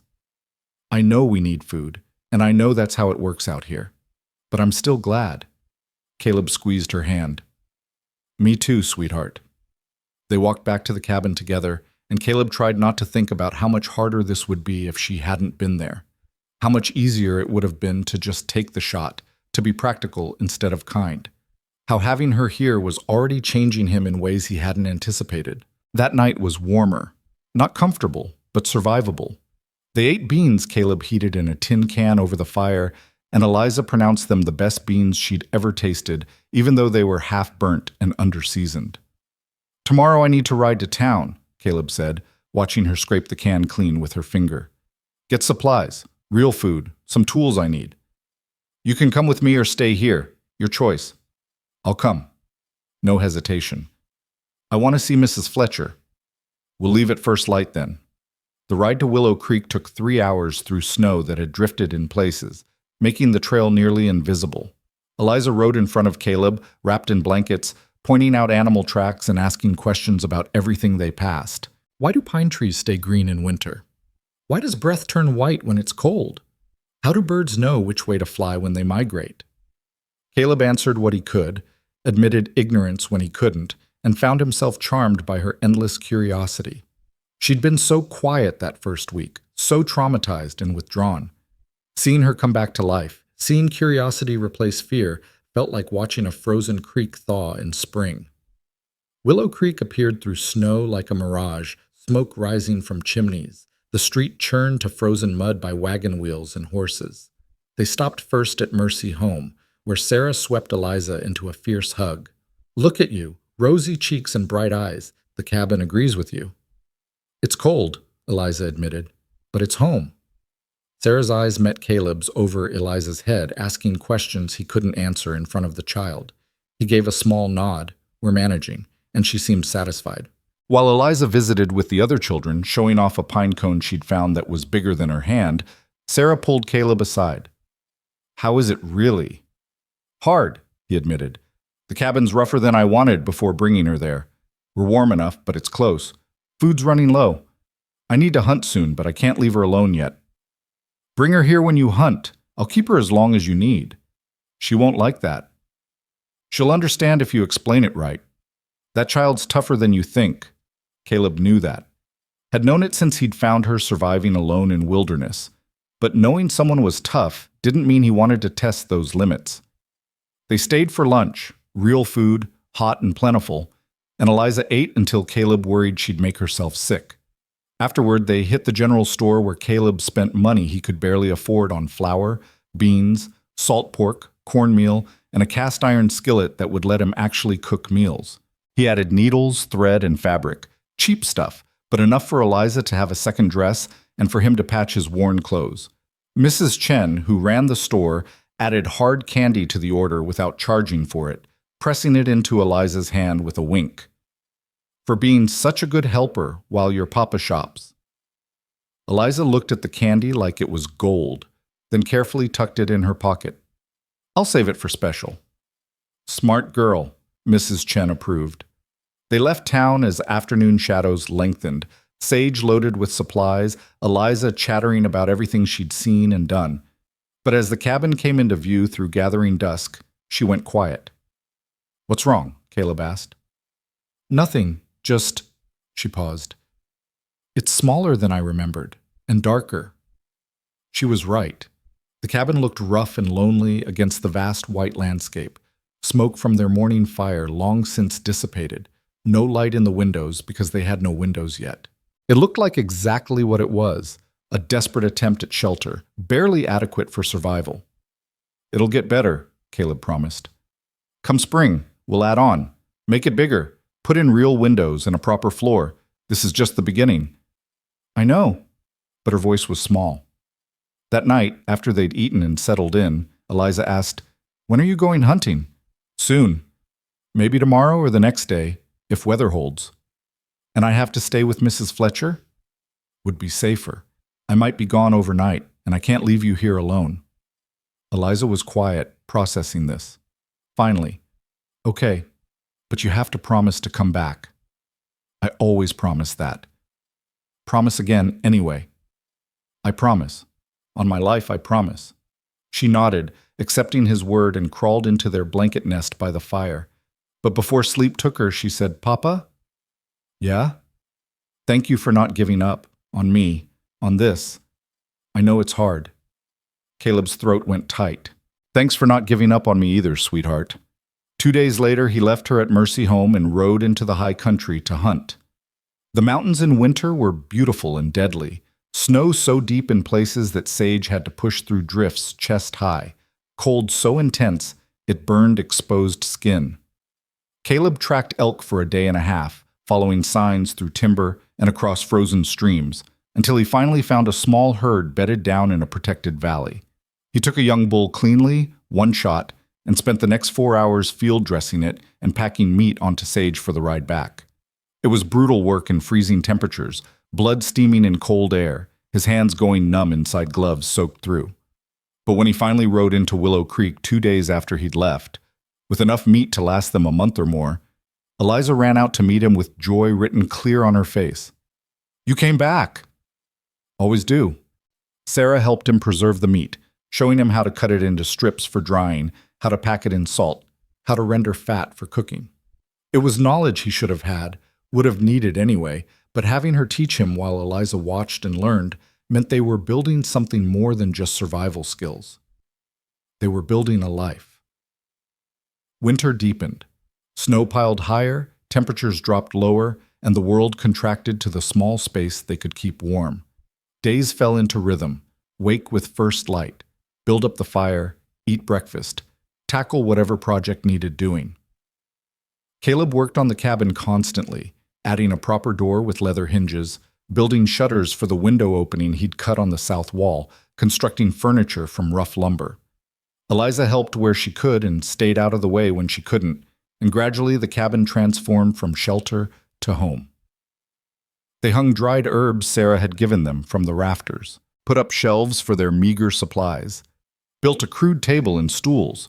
Eliza found a flat rock by the creek and carried it back to use as a doorstep, declaring it would be good luck to have a smooth stone to wipe their feet on. In the evenings, after supper, Caleb would work by firelight on whatever needed mending while Eliza practiced her letters. Sarah had sent a primer and a slate, insisting that education couldn't wait for better circumstances. Caleb had never been much for schooling himself, but he could read and write well enough, and he helped Eliza work through lessons that grew progressively harder.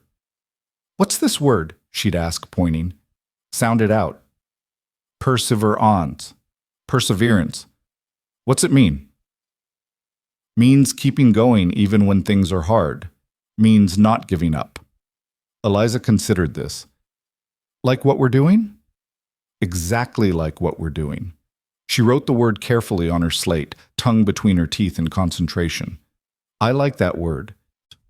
Some nights, when the wind howled and snow piled against the walls and the darkness outside felt alive and hungry, Eliza would wake crying from nightmares.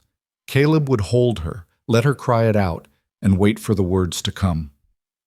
"I dreamed about that day again," she'd whisper. "About the bad men. About Mama and Papa. I'm sorry, sweetheart. I wish I could make those dreams stop." "Will they ever go away?" "I don't know, but they'll get smaller, I think. Less sharp. You'll remember the good things more and the bad things less." "Do you have nightmares?" The question caught him off guard. "Sometimes." "About what?" "About war, about blood and screaming, and the endless gray confusion of battles where you couldn't tell who was winning or if winning even mattered. About friends who'd died in his arms and enemies who'd looked just as scared and young as he'd felt. About coming home to nothing, drifting for years, wondering if he'd died somewhere along the way and just didn't know it yet. But he couldn't tell her that. Couldn't burden a 7-year-old with adult trauma. "About things that happened a long time ago," he said instead. "Things I can't change now." Eliza was quiet for a moment. Then, "Maybe we can have good dreams together instead, to balance out the bad ones." "Maybe we can." She'd snuggle closer, and eventually sleep would reclaim her, and Caleb would lie awake listening to her breathe, marveling at the strange mathematics of grief and healing. December brought a storm that lasted 3 days, snow falling so thick they couldn't see the lean-to from the cabin door.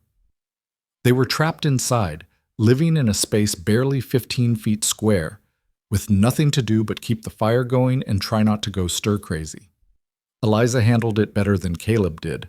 She organized their supplies, counted and recounted their inventory, told him stories her mother had told her, and generally filled the silence with her presence until he couldn't imagine the cabin without her in it. On the 3rd day, when the storm finally broke and they could venture outside again, they found snow drifted halfway up the cabin walls. The lean-to had partially collapsed under the weight, though Sage had somehow survived unharmed. It took them 2 days to dig out, to repair the damage, to clear a path to the creek. "I've never seen this much snow," Eliza said, standing on a drift that put her eye level with Caleb. "Is it always like this?" "Don't know. First Montana winter for me, too." "We're learning together, then." "I guess we are." She jumped off the drift, disappearing into powder up to her waist, and came up laughing, face red with cold and eyes bright with joy. "Papa, look, I'm buried." Caleb couldn't help but grin. "You're supposed to stay on top of the snow, not in it." "This is more fun." She floundered toward him, and he pulled her out, brushing snow from her coat and hair. She was shivering but smiling, and in that moment Caleb realized something fundamental had shifted. She wasn't just surviving anymore. She was living. Christmas came quietly. They had no decorations, no special food, no gifts beyond existence itself.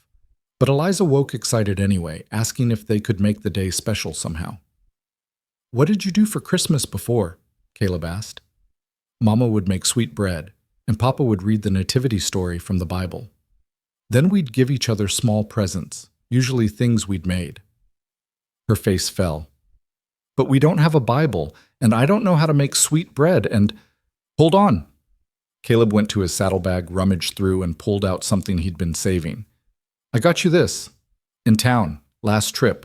Meant to save it for your birthday, but Christmas works too." It was a small wooden horse, hand-carved by the blacksmith's son, who had a talent for such things. Simple, but beautiful, smooth under the fingers, painted to look like sage. Eliza took it with reverent hands. "It's Sage. Figured you could keep her with you all the time this way." Her eyes filled with tears. "I didn't get you anything. You gave me something every day since we met. Gave me a reason to stop drifting and build something real. That's more than enough." She hugged him fiercely, the wooden horse clutched between them. Best Christmas present ever. They spent the day together doing small, deliberate things to make it special. Eliza tried to bake something approximating sweet bread in their crude oven, and though it came out more rock than bread, they ate it anyway and declared it delicious. Caleb told her what little he remembered about Christmas from his own childhood, before the war, when things had been simpler. As evening fell and they sat by the fire, Eliza asked, "Next Christmas, will we be here? In this cabin? Where else would we be?" "I don't know.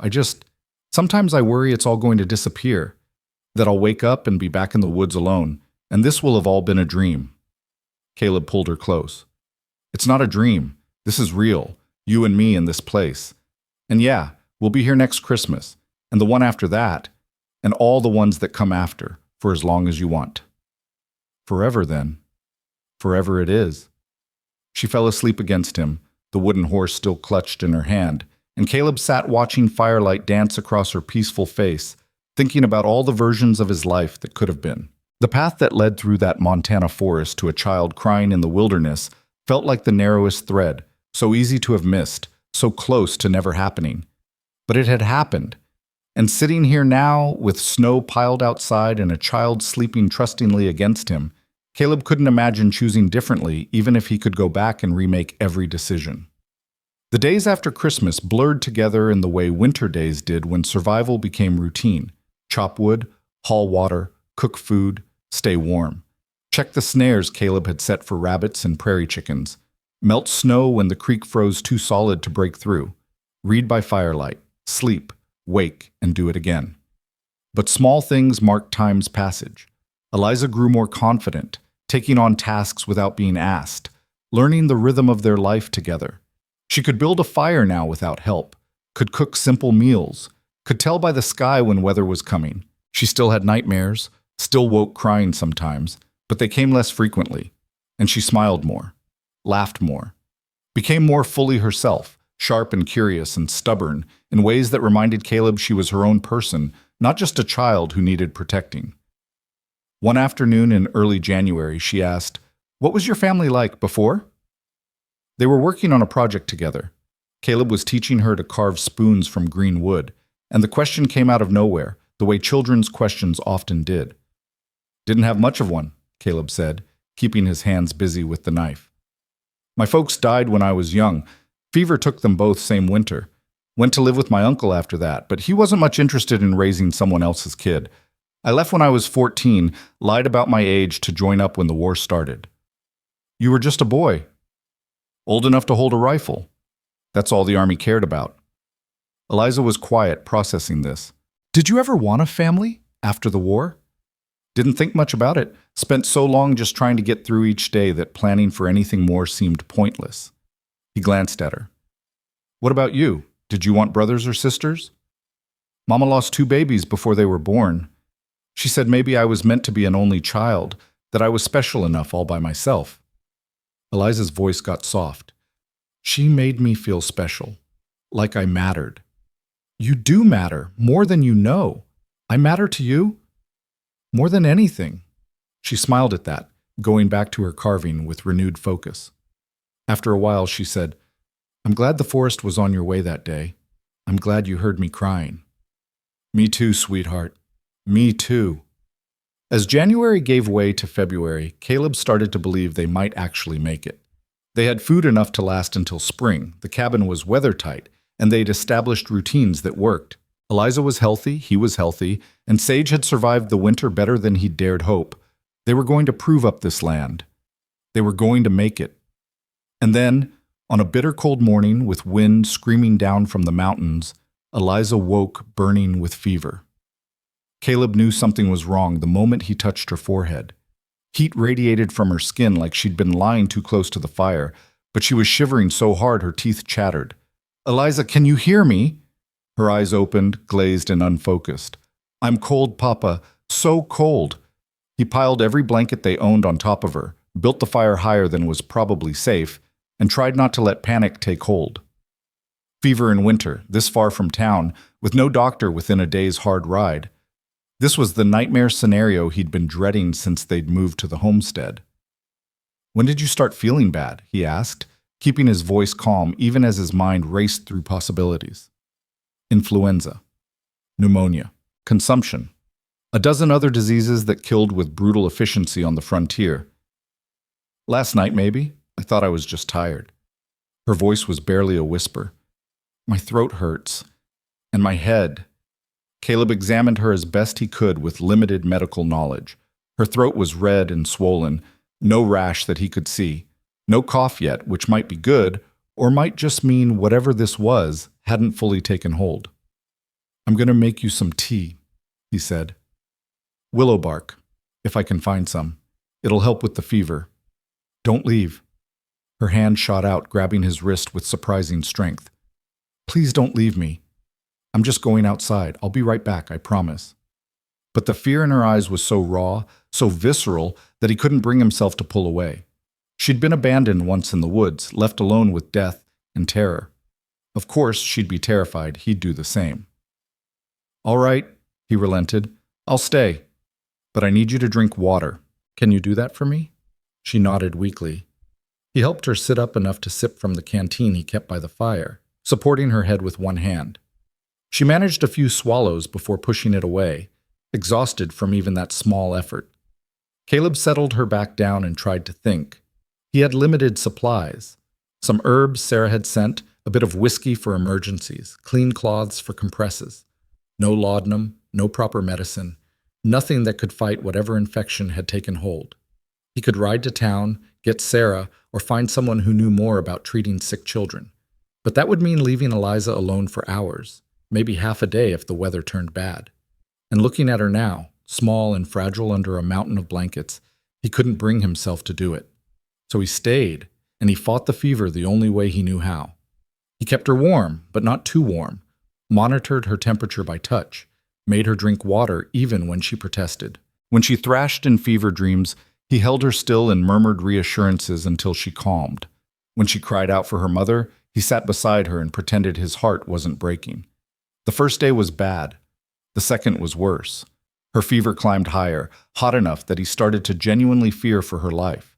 She barely woke, and when she did, she didn't seem to know where she was or who he was.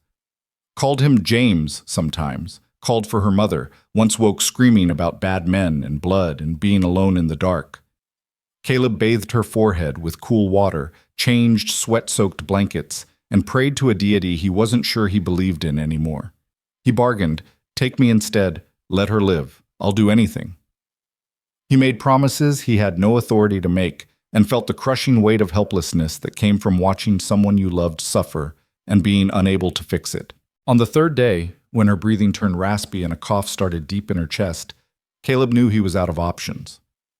He bundled Eliza in every blanket they owned, carried her outside to where Sage waited already saddled, and started the ride to Willow Creek. The temperature was below zero, wind cutting through their layers like they weren't there, but he had no choice. If he didn't get help now, she would die. He was certain of it. The ride took forever and no time at all. Caleb pushed Sage harder than he should have, the mare's breath coming in great frozen plumes, hooves finding purchase on ice-slicked trail through sheer determination. Eliza lay against his chest, barely conscious, her fevered heat the only thing keeping his own chest from freezing. He talked to her the whole way, a constant stream of reassurance and command. "Stay with me, sweetheart. We're almost there. You're going to be fine. Just hold on a little longer. Stay with me." Whether she heard him, he couldn't tell. But he said it anyway, again and again, like words alone could tether her to life. Willow Creek appeared through blowing snow like salvation. Caleb rode straight to Mercy home, barely remembering to rein Sage in before he was off the horse and pounding on the door with Eliza limp in his arms. Sarah opened the door, took one look at them, and her face went pale. Inside. Quickly. The warmth of Mercy home hit like a physical wall. Caleb staggered in, legs weak from the ride, arms burning from holding Eliza for so long. Sarah guided them to the room Eliza had stayed in before, the bed already turned down as if she'd been expecting them. "How long has she been like this?"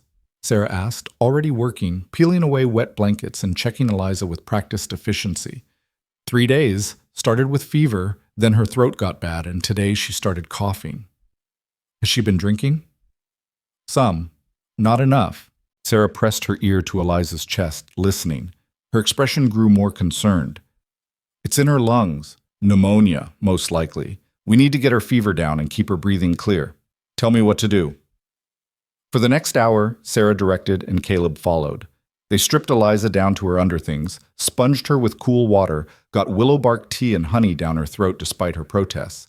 Sarah had herbs Caleb didn't recognize, things she'd gathered and dried through the summer and fall, and she made a poultice for Eliza's chest, explaining it would help loosen the congestion. Other children peeked in, curious and worried, until Sarah shooed them away. "Give them space. Eliza needs quiet." By the time they'd done everything they could, Eliza's fever had dropped slightly, but she was still dangerously hot. Sarah pulled Caleb aside, her face grave. "This is serious, Caleb. Children die from this, especially in winter when they're already worn down from the cold and limited diet." "Don't!"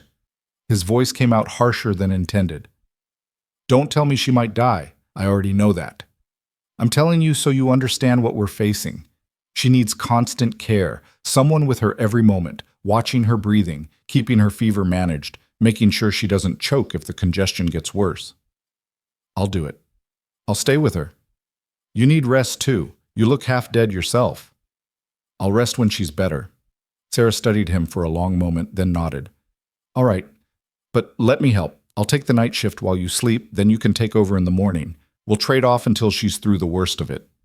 Caleb wanted to argue, wanted to insist he could handle it alone, but pragmatism won out. He was exhausted, half frozen from the ride, and no good to Eliza if he collapsed. "Okay. Thank you." "She's family," Sarah said simply. "We take care of family."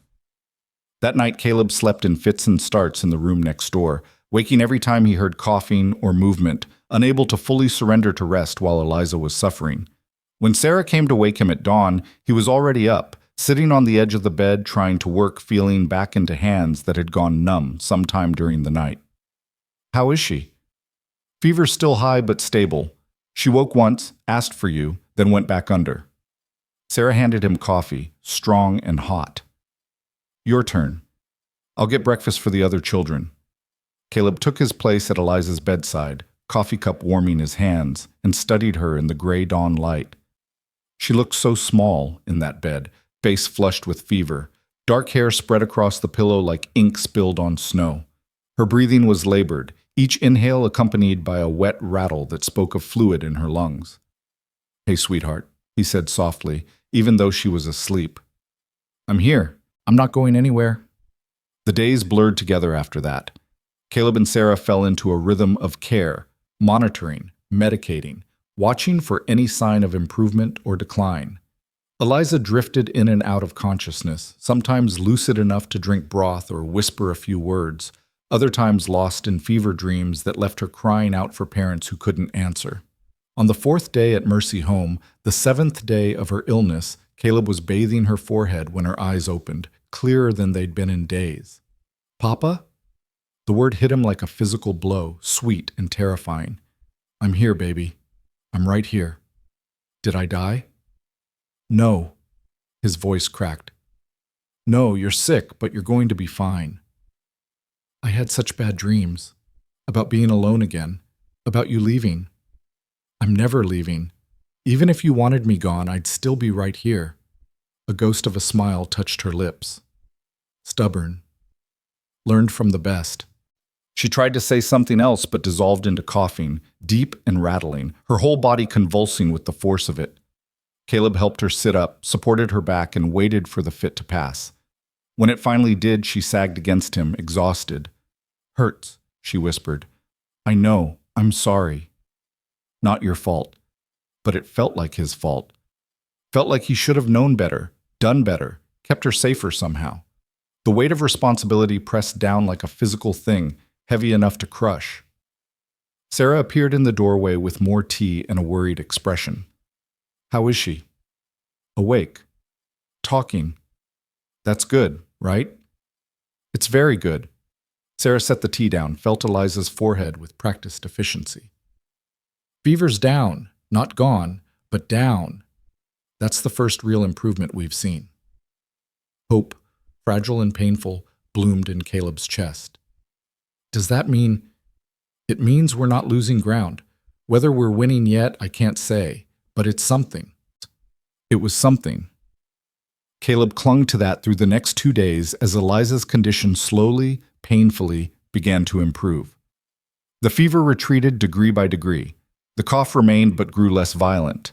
She stayed awake for longer periods, able to eat small amounts of food, to talk in short bursts before exhaustion claimed her again. On the 9th day, she asked to sit up.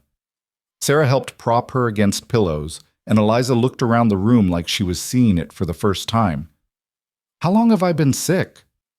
9 days, Caleb told her. "You had us pretty worried there for a while." "I'm sorry." "For what?" "For getting sick. For making you worry. For—" "Stop." Caleb took her hand gently. "You don't apologize for being sick. You didn't choose this, and you fought through it like a warrior. I'm proud of you." Eliza's eyes filled with tears. "I thought I was going to die like Mama and Papa. I thought I'd leave you alone. But you didn't. You're still here, because you wouldn't let me go. I felt you, even when I was in the bad dreams. I felt you holding on."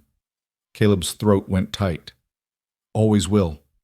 No matter what happens, I'm holding on. You understand?" She nodded, tears spilling over. "I understand, Papa."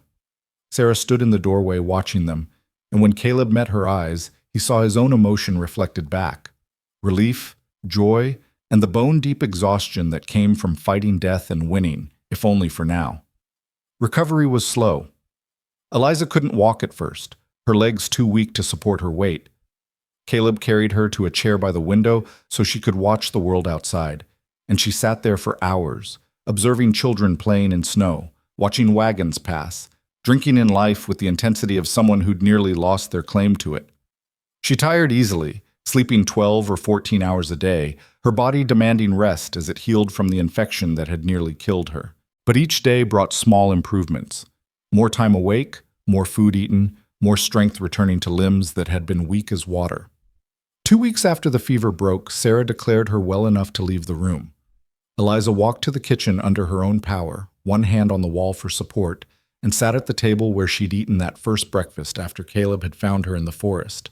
The other children welcomed her back with the uncomplicated joy of youth, showing her things that had happened while she was sick, including her with an easy acceptance that made Caleb's heart ache.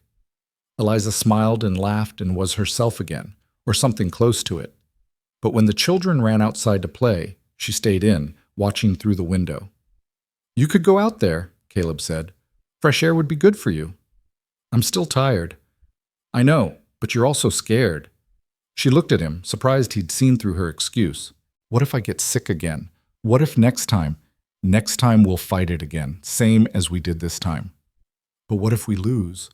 Caleb pulled out a chair and sat beside her, trying to find words for truths he was still figuring out himself. "We might.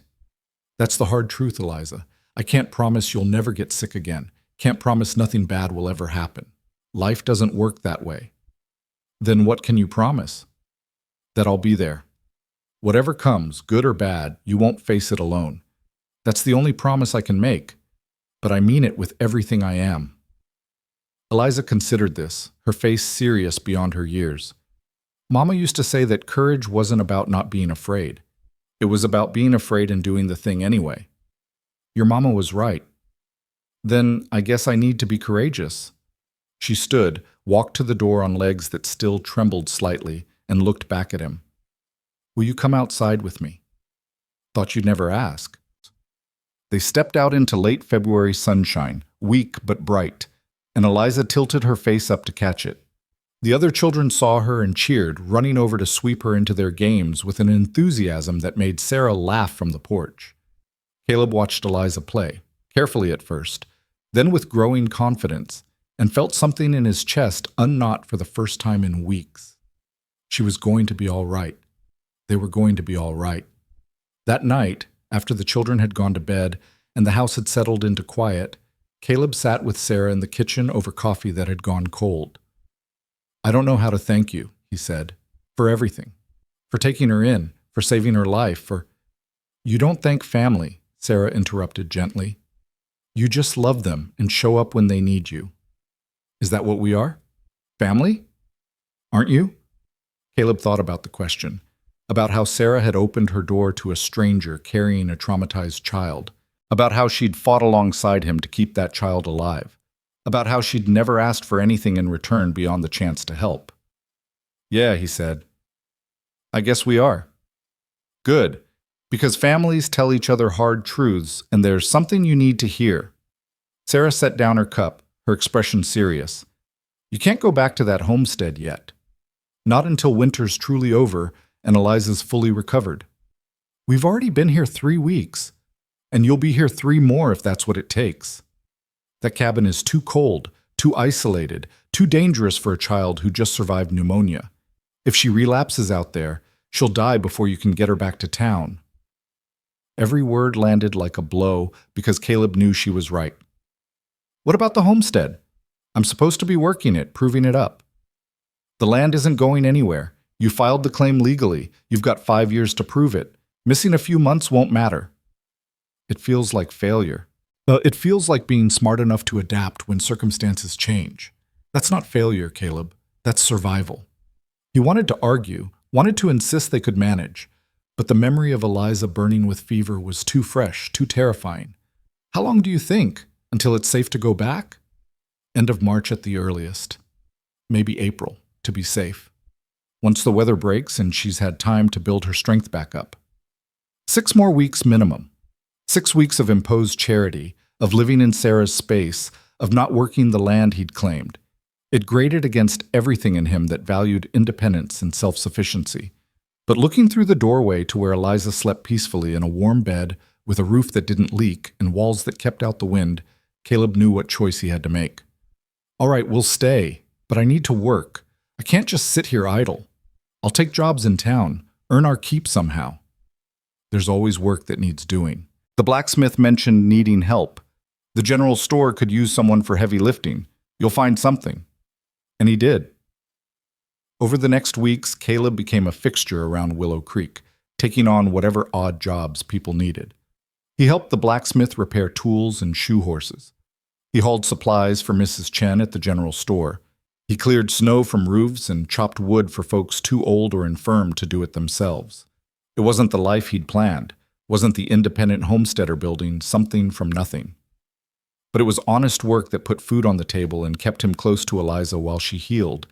And Caleb was learning that sometimes the life you needed was different from the life you'd imagined. Eliza grew stronger every day. By early March, she was helping Sarah with the younger children, reading to them and teaching them games her mother had taught her. She still tired more easily than before the illness, still had a lingering cough that worried Caleb when it flared up, but the dangerous edge had passed. One afternoon, while Caleb was fixing a broken step on Mercy Home's porch, Eliza came out and sat beside him. "Can I ask you something?" "Always." "When we go back to the homestead, and I know we're going back, I'm not worried about that. But when we do, what happens if I get sick again?" Caleb set down his hammer, giving her his full attention. "We deal with it, same as we did this time." "But it's so far from town, and you were so scared, I could tell." "I was terrified," he admitted. "Thought I was going to lose you, and that scared me more than anything I've felt since the war. So maybe we shouldn't go back. Maybe we should stay here where it's safer. Is that what you want?" Eliza was quiet for a long moment, watching other children play in the street. "No, I want to go home, to our cabin, but I don't want you to be scared all the time." "Fear's part of it," Caleb said carefully. "Part of caring about someone. I'd be scared whether we were at the homestead or here in town or anywhere else, because that's what happens when you love someone enough that the thought of losing them breaks you in half." "You love me that much?" "More than I knew I could love anything." She leaned against him, and they sat in comfortable silence while winter slowly released its grip on Montana and the first hints of spring whispered in the wind. By late March, the thaw had begun in earnest. Snow melted in the valleys, turning trails to mud, and early birds returned from their southern migration. Caleb rode out to the homestead one day to check on things and found the cabin standing solid despite months of neglect, the lean-to damaged but repairable, and the land waiting patiently for someone to wake it from winter sleep. He stood in the doorway of the cabin and tried to imagine bringing Eliza back here, resuming the life they'd started. It felt both familiar and foreign, like returning to a place you'd left years ago instead of weeks. When he got back to Willow Creek, Eliza was waiting on the porch. "How does it look?" "Good. Needs some work, but nothing we can't handle." "When can we go home?" Caleb looked at her, cheeks pink with health, eyes bright, posture strong, and made his decision. 2 weeks. We'll give winter a little more time to clear out, get you built up a bit more, then we'll go home." 2 weeks, Eliza repeated like she was committing it to memory. "I can wait 2 weeks." Those final weeks in Willow Creek took on a bittersweet quality. Caleb knew they'd be back, for supplies, for visits, for the inevitable times when isolation got too heavy, and they needed the reminder that other people existed. But leaving would still mean closing a chapter that had saved Eliza's life, and maybe his too. Sarah helped them prepare, packing supplies and giving advice about spring planting and what to watch for as weather warmed. The other children made Eliza small gifts to take with her: a drawing, a smooth stone, a carved wooden bird. Mrs. Chen put together a care package from the general store with things Caleb hadn't asked for but needed, refusing payment with the simple statement that neighbors helped neighbors. On their last night at Mercy Home, Sarah pulled Caleb aside one final time. "You've done something remarkable, you know. Not many men would have made the choices you made." "I just did what needed doing." "That's what remarkable people always say." She squeezed his shoulder. "Take care of that girl, and take care of yourself too. You're no good to her if you work yourself to death trying to prove the land." "I'll remember." "And come back to visit. Don't be strangers." "We won't, I promise." The next morning dawned clear and mild, the kind of early spring day that felt like hope made tangible. Caleb and Eliza loaded their supplies onto Sage, said their goodbyes to children who'd become something like siblings, and accepted Sarah's fierce hug with gratitude they couldn't fully express. Then they rode north toward the homestead, toward home, toward the life they'd chosen together. Eliza sat in front of Caleb on Sage, the wooden horse he'd given her for Christmas, tucked safely in her pocket, and chattered about all the things they'd do once they got back. Plant a garden, fix the lean-to, maybe get some chickens, build a real bed frame instead of the rough one they'd been using. Caleb listened and responded and felt the weight of winter lifting with every mile they covered. When the cabin came into view across the valley, still standing, still waiting, Eliza went quiet. "There it is," Caleb said. "Home." "Home," she echoed, and the word carried everything they'd survived to get back here. They dismounted together, and Eliza walked up to the cabin door, placed her hand flat against the rough wood, and looked back at Caleb with a smile that could have lit the whole territory. "We made it, Papa. We really made it." "We really did, sweetheart." And standing there in the April sunshine with the child who'd become his daughter in every way that mattered, Caleb Ridge understood with absolute clarity that finding Eliza in that forest hadn't just saved her life. It had saved his, too. Spring transformed the valley in ways that winter had hidden. Within days of their return, wildflowers pushed through thawing ground in explosions of purple and yellow. The creek ran high and fast with snowmelt, its banks lined with new grass so green it hurt to look at. Birds Caleb couldn't name filled the air with song, building nests in the pines that surrounded their cabin, claiming territory with calls that echoed across the hills. And everywhere, there was work. Caleb rose with the sun each morning and worked until dusk turned the mountains purple, tackling the endless list of tasks that homesteading demanded. He repaired the lean-to that had partially collapsed under winter snow, reinforcing it until it could properly shelter Sage and whatever other animals they might acquire. He chinked the cabin more thoroughly, filling gaps he'd missed in his rush to get it livable before winter. He cut logs for a chicken coop, planned where the garden would go, and started clearing rocks from what would become their first field. Eliza worked alongside him, her strength returning more each day. She gathered stones from the creek for the garden border, sorted seeds Sarah had sent home with them, and helped mix mud for chinking with a seriousness that made Caleb smile. She was still thin from the illness, still tired more easily than he'd like, but the spark was back in her eyes. One morning in late April, while they were working on the garden plot, she asked, "What should we plant first?" "Potatoes, I think. They're hardy, and we can store them for winter. Then beans, maybe some squash." "And flowers," Eliza added firmly. "Mama always said a home needed flowers." Caleb looked at her dirt-smudged face, at the determination in her green eyes, and felt something warm spread through his chest. "And flowers," he agreed. "Whatever kind you want." They planted the garden together over the next week, Eliza insisting on doing it properly the way her mother had taught her. Rows needed to be straight. Seeds needed to be spaced just so. Each plant required a specific depth and amount of water. Caleb followed her instructions with amused patience, and by the time they'd finished, they had a garden that looked professional, despite their inexperience. "Now we wait," Eliza said, surveying their work with satisfaction. "Mama said gardening teaches patience because you can't rush growth." "Sounds like your mama was wise about a lot of things." "She was." Eliza's voice went soft the way it always did when she talked about her parents. "I think she'd like what we're doing here. Building something real." "I think so too." They stood together in the spring sunshine, looking at freshly turned earth that held the promise of future harvests, and Caleb thought about how much had changed since he'd found her in the forest 7 months ago. How he'd gone from a drifter with no ties to a man with a daughter, a home, and responsibilities that terrified and fulfilled him in equal measure. As the weeks passed and spring deepened into early summer, their homestead took shape in ways that felt permanent. The garden sprouted, first tiny green shoots that Eliza checked obsessively, then recognizable plants that grew with the explosive speed of Montana's short growing season. The chicken coop was finished, and Caleb traded work with a neighbor for 6 hens that immediately made themselves at home, providing eggs that seemed like luxury after months of limited diet. Eliza named each chicken, despite Caleb's protests that you shouldn't name animals you might eventually eat. "We're not eating them," she declared. "They're family now. This one's Henrietta, and that's Marigold, and the brown one is Beatrice.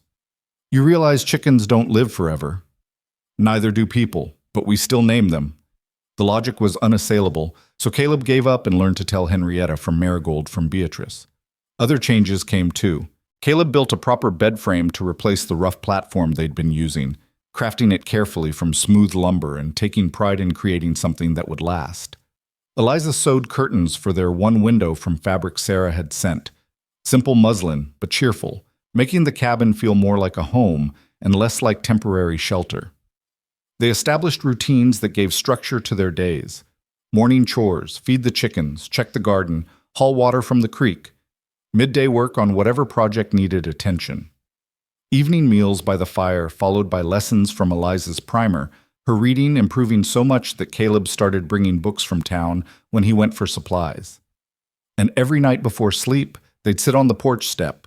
Caleb had built an actual porch, rough but functional, and watch the sun set behind the mountains while Eliza told him about her day, and he told her about his, two people weaving their separate experiences into shared life. One evening in early June, Eliza said, "I've been thinking about something."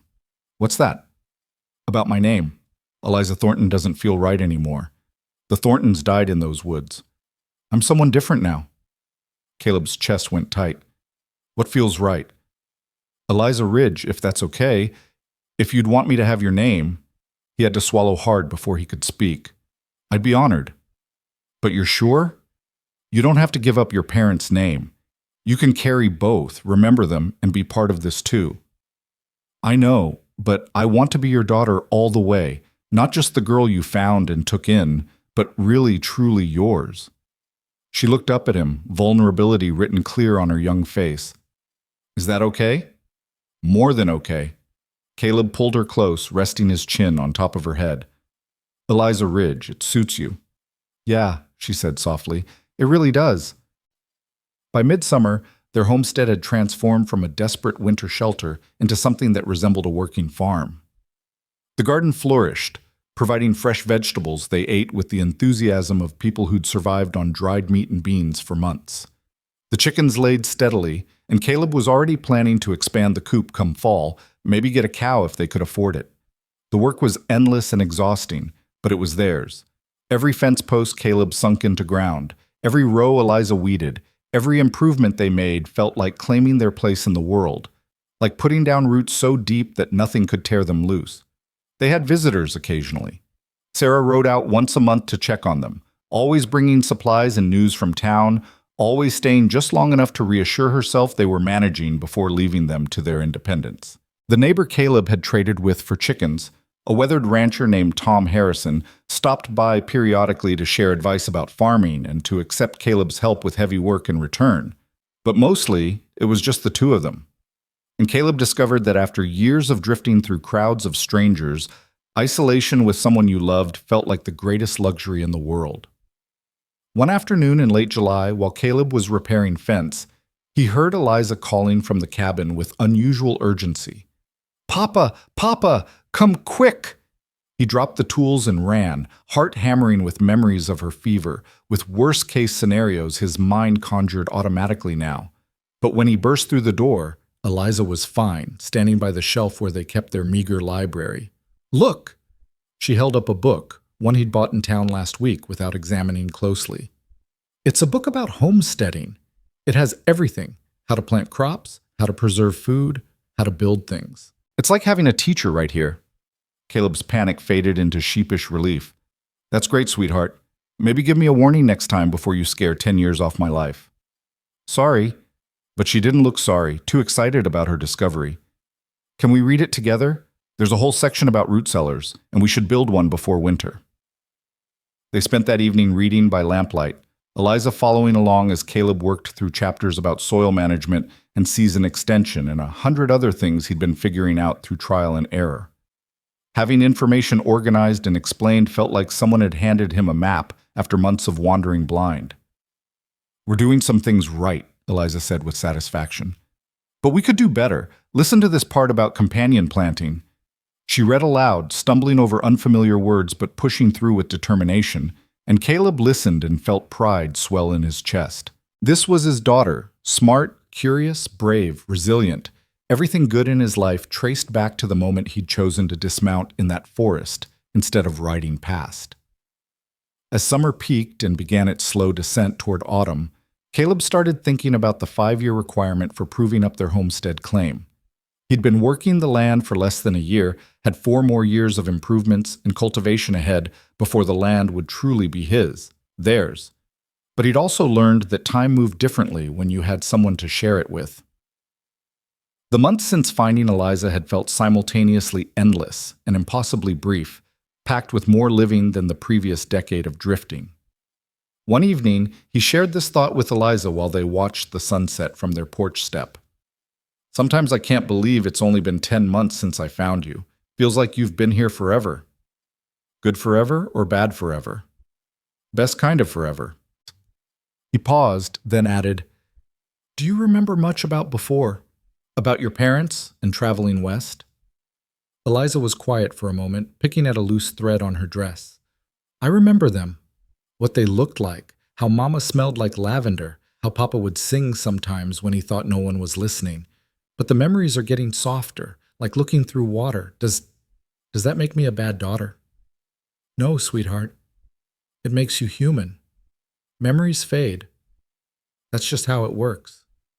Doesn't mean you love them any less.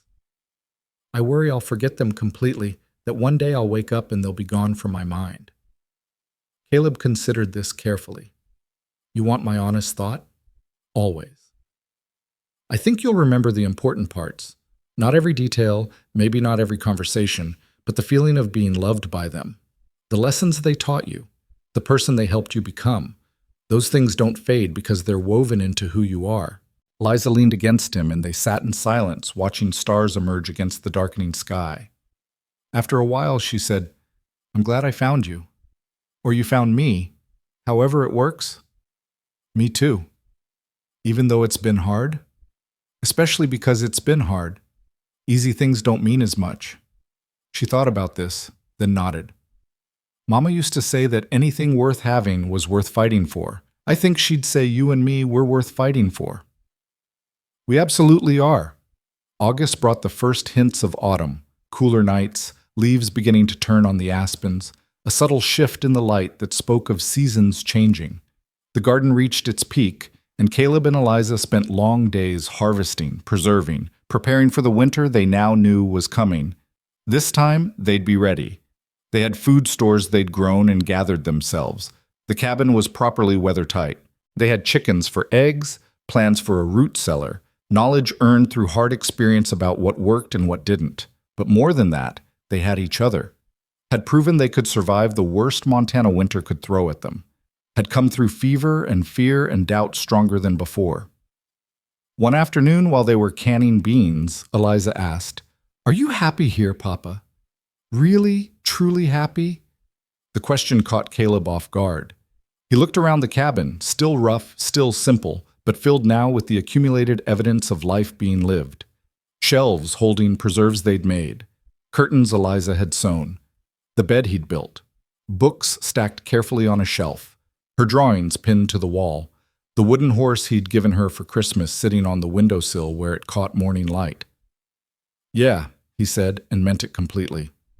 "I'm happy. Are you?" "So happy sometimes it scares me. Like it's too good to be real and something might take it away." While Caleb set down the jar he'd been working on and crouched to her level. "Listen to me. This is real. You're real. I'm real. This life we're building is real, and nothing's taking it away. We've earned this, both of us. We've survived things that should have broken us, and we came through to the other side. This happiness, we've paid for it in full." Eliza's eyes filled with tears, but she was smiling. "I love you, Papa. I love you too, sweetheart, more than I knew it was possible to love anything." She hugged him fiercely, and they stayed like that until the beans needed attention and life called them back to the work of preserving summer's bounty for the winter ahead. As September arrived and the aspens turned gold, Caleb rode into Willow Creek for supplies and to file the paperwork documenting his first year of improvements on the homestead. Judge Morrison happened to be in town, holding court for the fall session, and he called Caleb over after reviewing the filing. "Making good progress out there, Ridge?" "Yes, sir. Cabin's solid. We've got a productive garden, chickens, and plans for expansion come spring." "And the girl? How's she doing?" "Thriving. Smart as a whip, works harder than some grown men I've known, and happy. She's genuinely happy." Morrison nodded approval. "Glad to hear it. I took a chance on you last fall, giving you custody. Not many unmarried men get that opportunity, but you seemed sincere. Seems I was right." I appreciate the faith you showed. Won't let you down. See that you don't. That child deserves stability. Morrison paused, then added, though I should tell you, there's been talk. Caleb's gut tightened. What kind of talk? The kind that happens in small towns when situations don't fit neat categories. Some folks think it's improper, a single man raising a girl alone. Most are supportive, but there's always a few who need something to clutch their pearls about. Is it going to be a problem? Not unless you make it one. Keep doing what you're doing, raise her right, give her a good life. Stay out of trouble. Time will prove them wrong, and people will move on to the next scandal. Morrison fixed him with a hard look. But understand that eyes are on you. Don't give them ammunition. Understood. Thank you for the warning.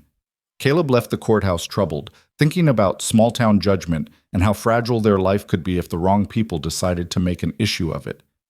But when he got back to Mercy home to collect Eliza, she'd stayed there while he handled business. She ran to greet him with such pure joy that his worries felt small by comparison. Can we get licorice from the general store? She asked, taking his hand. Mrs. Chen said she'd just got some in. I think we can manage that. But they walked to the store together, and Caleb noticed how people watched them, some with warmth, some with curiosity, a few with expressions he couldn't quite read. Let them watch. Let them judge. As long as Eliza was safe and happy, their opinions didn't matter. October brought the first serious frost, killing the garden overnight and signaling that winter was circling back around. But this time, instead of scrambling to prepare, Caleb and Eliza were ready. They'd spent the summer building, growing, preserving. Their root cellar, completed in September, held potatoes, carrots, turnips, and squash. Shelves in the cabin groaned under preserved beans, tomatoes, and berries. They had meat from a deer Caleb had taken in late August, properly smoked and stored. We did it, Eliza said one evening, surveying their stores with satisfaction. We actually did it. We made it through 1 year, Caleb corrected gently. We've got 4 more before the land is truly ours. But each year will be easier, right? Because we're learning? That's the idea. She grinned. Then we've got this. Her confidence was infectious. Caleb found himself believing they really did have this, that they could make it 5 years and beyond, that the life they were building would last. Winter's return was less terrifying the second time. They knew what to expect, knew how to manage the cold and isolation, knew they could survive it together. The cabin that had felt dangerously inadequate last year now felt cozy and secure. They'd added so many small improvements, a better door, shutters that actually kept out wind, a clay oven that made baking possible. But the biggest difference was Eliza herself. Last winter, she'd been healing, traumatized, fragile in ways that went beyond the physical. This winter, she was strong, confident, herself. She still had nightmares sometimes, still woke crying for parents who couldn't answer. But they were less frequent now, and she could talk about her memories without falling apart. She could say, Mama taught me this, or Papa used to say, without her voice breaking, carrying her parents with her as part of who she was, rather than as an open wound. On Christmas Eve, they sat by the fire after a simple dinner, and Eliza asked, Will you tell me about when you found me? The real story, not the parts you leave out to protect me. Caleb looked at her, trying to gauge if she was really ready. But her eyes were clear and steady, so he told her. About the tracks that had gone cold. About hearing her crying. About the choice to dismount instead of riding past.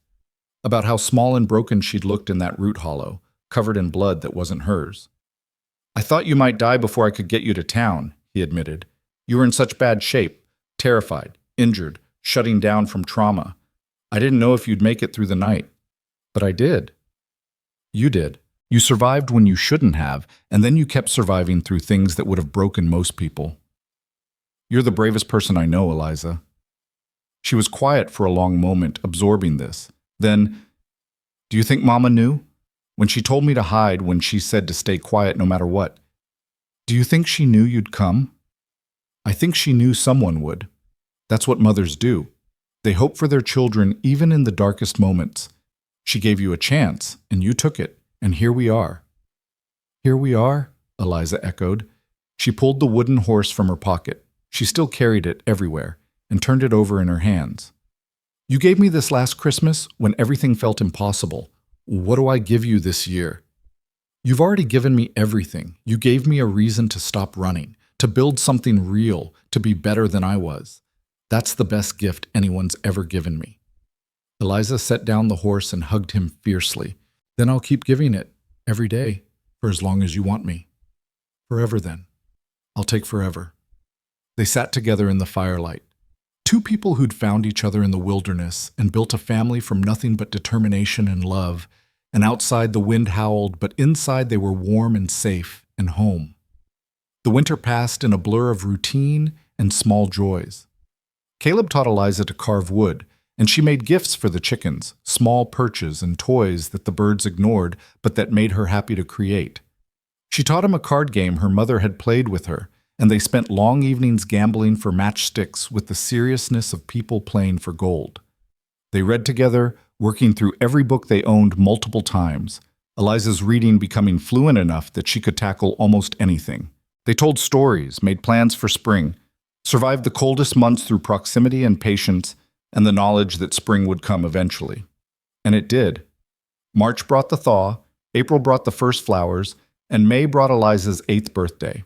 Caleb made her a cake, lopsided and half-burnt, but made with love, and gave her a set of hair ribbons he'd bought in town.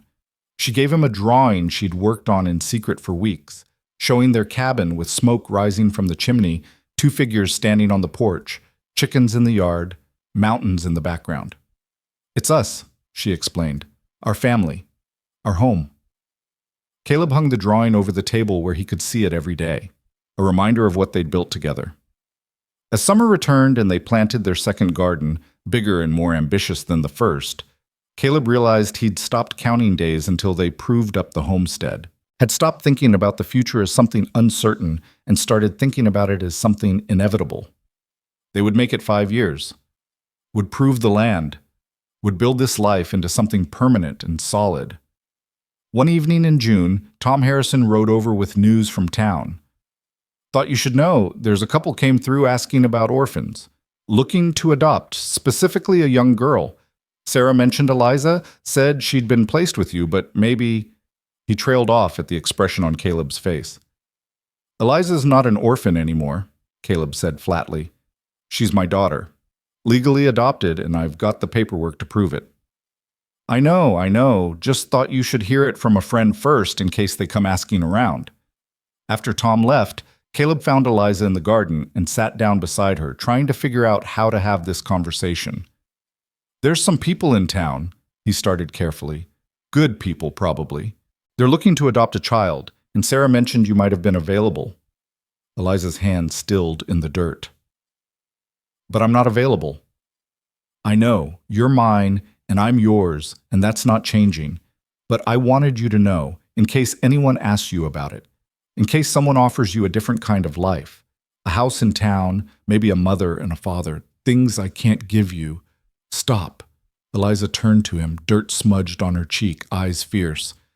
I don't want a different life. I want this one, with you, in this place we built together. Don't you understand? This is where I belong.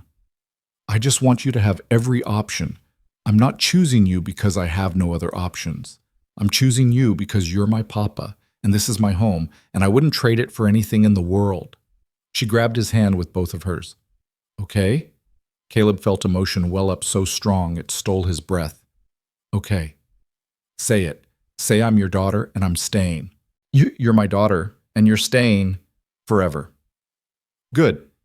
She went back to weeding, the matter settled as far as she was concerned. The couple came by 2 days later. Nice people, well-meaning, prosperous-looking.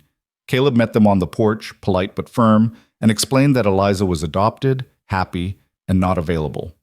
They understood, accepted it gracefully, and left. Eliza watched from the window until they were gone, then came outside. You didn't even hesitate. Why would I? You're mine. Even though they probably could give me more than you can, nice clothes, a big house, a mother, you don't need those things to be happy. You need someone who sees you, who loves you for exactly who you are, who will be there when things get hard. That's what I give you, and that's what you give me. The rest is just details. She nodded, satisfied, and went back to her chores. But Caleb noticed she stayed closer than usual for the next few days, as if reassuring herself that nothing had changed. Nothing had. And nothing would. Years passed in the way they do when life is full and purposeful. Caleb and Eliza worked their homestead through seasons that began to blur together. Second summer, third winter, fourth spring. Each year brought improvements. A barn to replace the lean-to, a cow named Buttercup who gave milk and butter, an expansion to the cabin that gave them separate sleeping spaces while maintaining their closeness. Eliza grew. Not just physically, though she did that too, shooting up until she could look Caleb in the eye if she stood on her toes.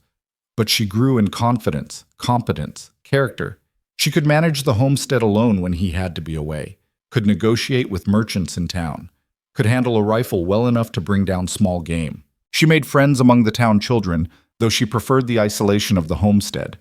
She learned everything Sarah could teach her, then started teaching the younger children herself. She was smart enough that Sarah suggested sending her to school in Bozeman when she was older, but Eliza had no interest in leaving. "This is where I belong," she'd say, the same words she'd spoken when she was 8, and Caleb never argued. On Eliza's 12th birthday, 4 years after they'd returned from her illness, Caleb presented her with papers he'd been working on for months. "What is this?" she asked, studying the legal documents. "Official adoption papers. The ones we filed when you were 7 were temporary. Guardianship, really. These are permanent. They make you legally Eliza Ridge in every way that matters. If anything happens to me, the homestead goes to you. You're my heir, my daughter, my family. It's all written down now, so there's no question." Eliza's eyes filled with tears. "Papa, I should have done it years ago. Just wanted it official. Wanted the whole world to know you're mine." She hugged him hard enough to bruise ribs, and when she pulled back, she was smiling through her tears. "Best birthday present ever." "Better than the horse I carved you?" "Way better, though I still have that horse. It's in my room." "I know, I see you put it on the windowsill sometimes. It reminds me of the beginning, of how this all started." She paused, then added, "Do you ever think about that day in the forest? About what would have happened if you'd ridden past?" "Sometimes, but not as much as I used to." "Why not?" "Because I didn't ride past. I stopped, and everything that matters in my life now came from that choice. No point wondering about paths I didn't take when the path I did take led here." Eliza nodded, understanding. "I used to wonder what my life would have been like if Mama and Papa hadn't died, if we'd made it to Oregon like we planned, but I don't anymore. Because it hurts too much? Because this life is good enough that I don't need a different one. I miss them. I'll always miss them. But I'm happy here. With you. Is that okay?" "It's more than okay. It's exactly how it should be." 5 years and 2 months after Caleb had first filed his homestead claim, he rode to Bozeman with all the required documentation to prove up the land. He'd met every requirement, built permanent structures, cultivated crops, maintained continuous residence. The land was his, legally and finally. When he returned to the homestead with the deed in his pocket, Eliza was waiting on the porch. "Well?" He pulled out the paper, showed her their names, Caleb Ridge and Eliza Ridge, listed as owners of 160 acres in Montana Territory. "We did it," he said simply. Eliza whooped with joy, ran down the porch steps, and threw her arms around him. "We really did it. The land is ours." "And ours," Caleb confirmed, the word tasting sweet. "Every acre, every tree, every rock. This is home, permanent and legal." They celebrated that night with a special dinner. Chicken Eliza had raised from a chick, vegetables from their garden, bread she'd learned to bake perfectly. After eating, they sat on the porch and watched the sun set over land they owned, mountains that had watched them struggle and survive and ultimately triumph. "What happens now?" Eliza asked. "Now? We keep living, keep building, keep making this place ours." "For how long?" "For as long as you want. This is your home as much as mine. Someday you'll probably want to leave, build your own life." "I'm not leaving," Eliza interrupted firmly. "Maybe someday I'll travel, see other places. But I'll always come back here. This is where I belong." Caleb looked at her in the fading light, no longer the terrified child he'd found in the forest, but a young woman who knew her own mind, who'd survived things that should have destroyed her and come through stronger for it. "Then this is home," he said, "for both of us, for as long as we want. Forever then. Forever it is." They sat together in comfortable silence while stars emerged overhead and the valley settled into night around them. Somewhere in the distance, a wolf howled, not threatening, just announcing its presence in the wilderness they'd made into home. Eliza leaned her head on Caleb's shoulder, the way she'd done countless times over the years, and he wrapped an arm around her, holding her close. "Papa?" "Yeah?" "Thank you. For stopping that day. For choosing me. For everything. You don't need to thank me. You gave me just as much as I gave you." "What did I give you?" "A reason," Caleb said simply. "A purpose, a home, a family, everything that matters."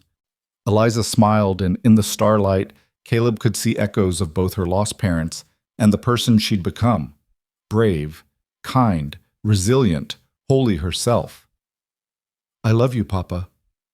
"I love you too, sweetheart. Always will." The night deepened around them, but they stayed on the porch, two people who'd found each other in the wilderness and built something permanent from tragedy and hope. The cabin behind them stood solid. The land around them stretched fertile and proven, and the future ahead held the promise of years spent together in the place they'd claimed not just with paperwork, but with sweat and sacrifice and unwavering commitment. In the forest where Caleb had first heard crying, new growth pushed through old deadfall, reclaiming space where violence had occurred, turning tragedy into renewal. The wilderness remembered what happened there, but it had moved on, transformed loss into life in the way wild places did. And in the valley 12 miles distant, a father and daughter sat together in the darkness, proof that sometimes the most important journeys began with the simple choice to stop running and start building. That family wasn't always blood, but could be forged from chance and choice and the determination to keep showing up for each other no matter what came. They'd survived winter and sickness and doubt and the thousand small difficulties that came with homesteading. They'd built something real from nothing, had proven that love could be powerful enough to overcome trauma and loss and loneliness. And sitting there under Montana's stars with his daughter beside him, Caleb Ridge understood with absolute clarity that the moment he'd chosen to dismount in that forest wasn't just the day he'd saved Eliza's life. It was the day he'd saved his own. The cry in the wilderness had led him home. And home, he'd learned, wasn't a place you found. It was something you built with the people you chose to love. One decision, one day, one moment of courage at a time. They'd built it well. And it would stand for as long as they needed it. Forever then. Forever it was.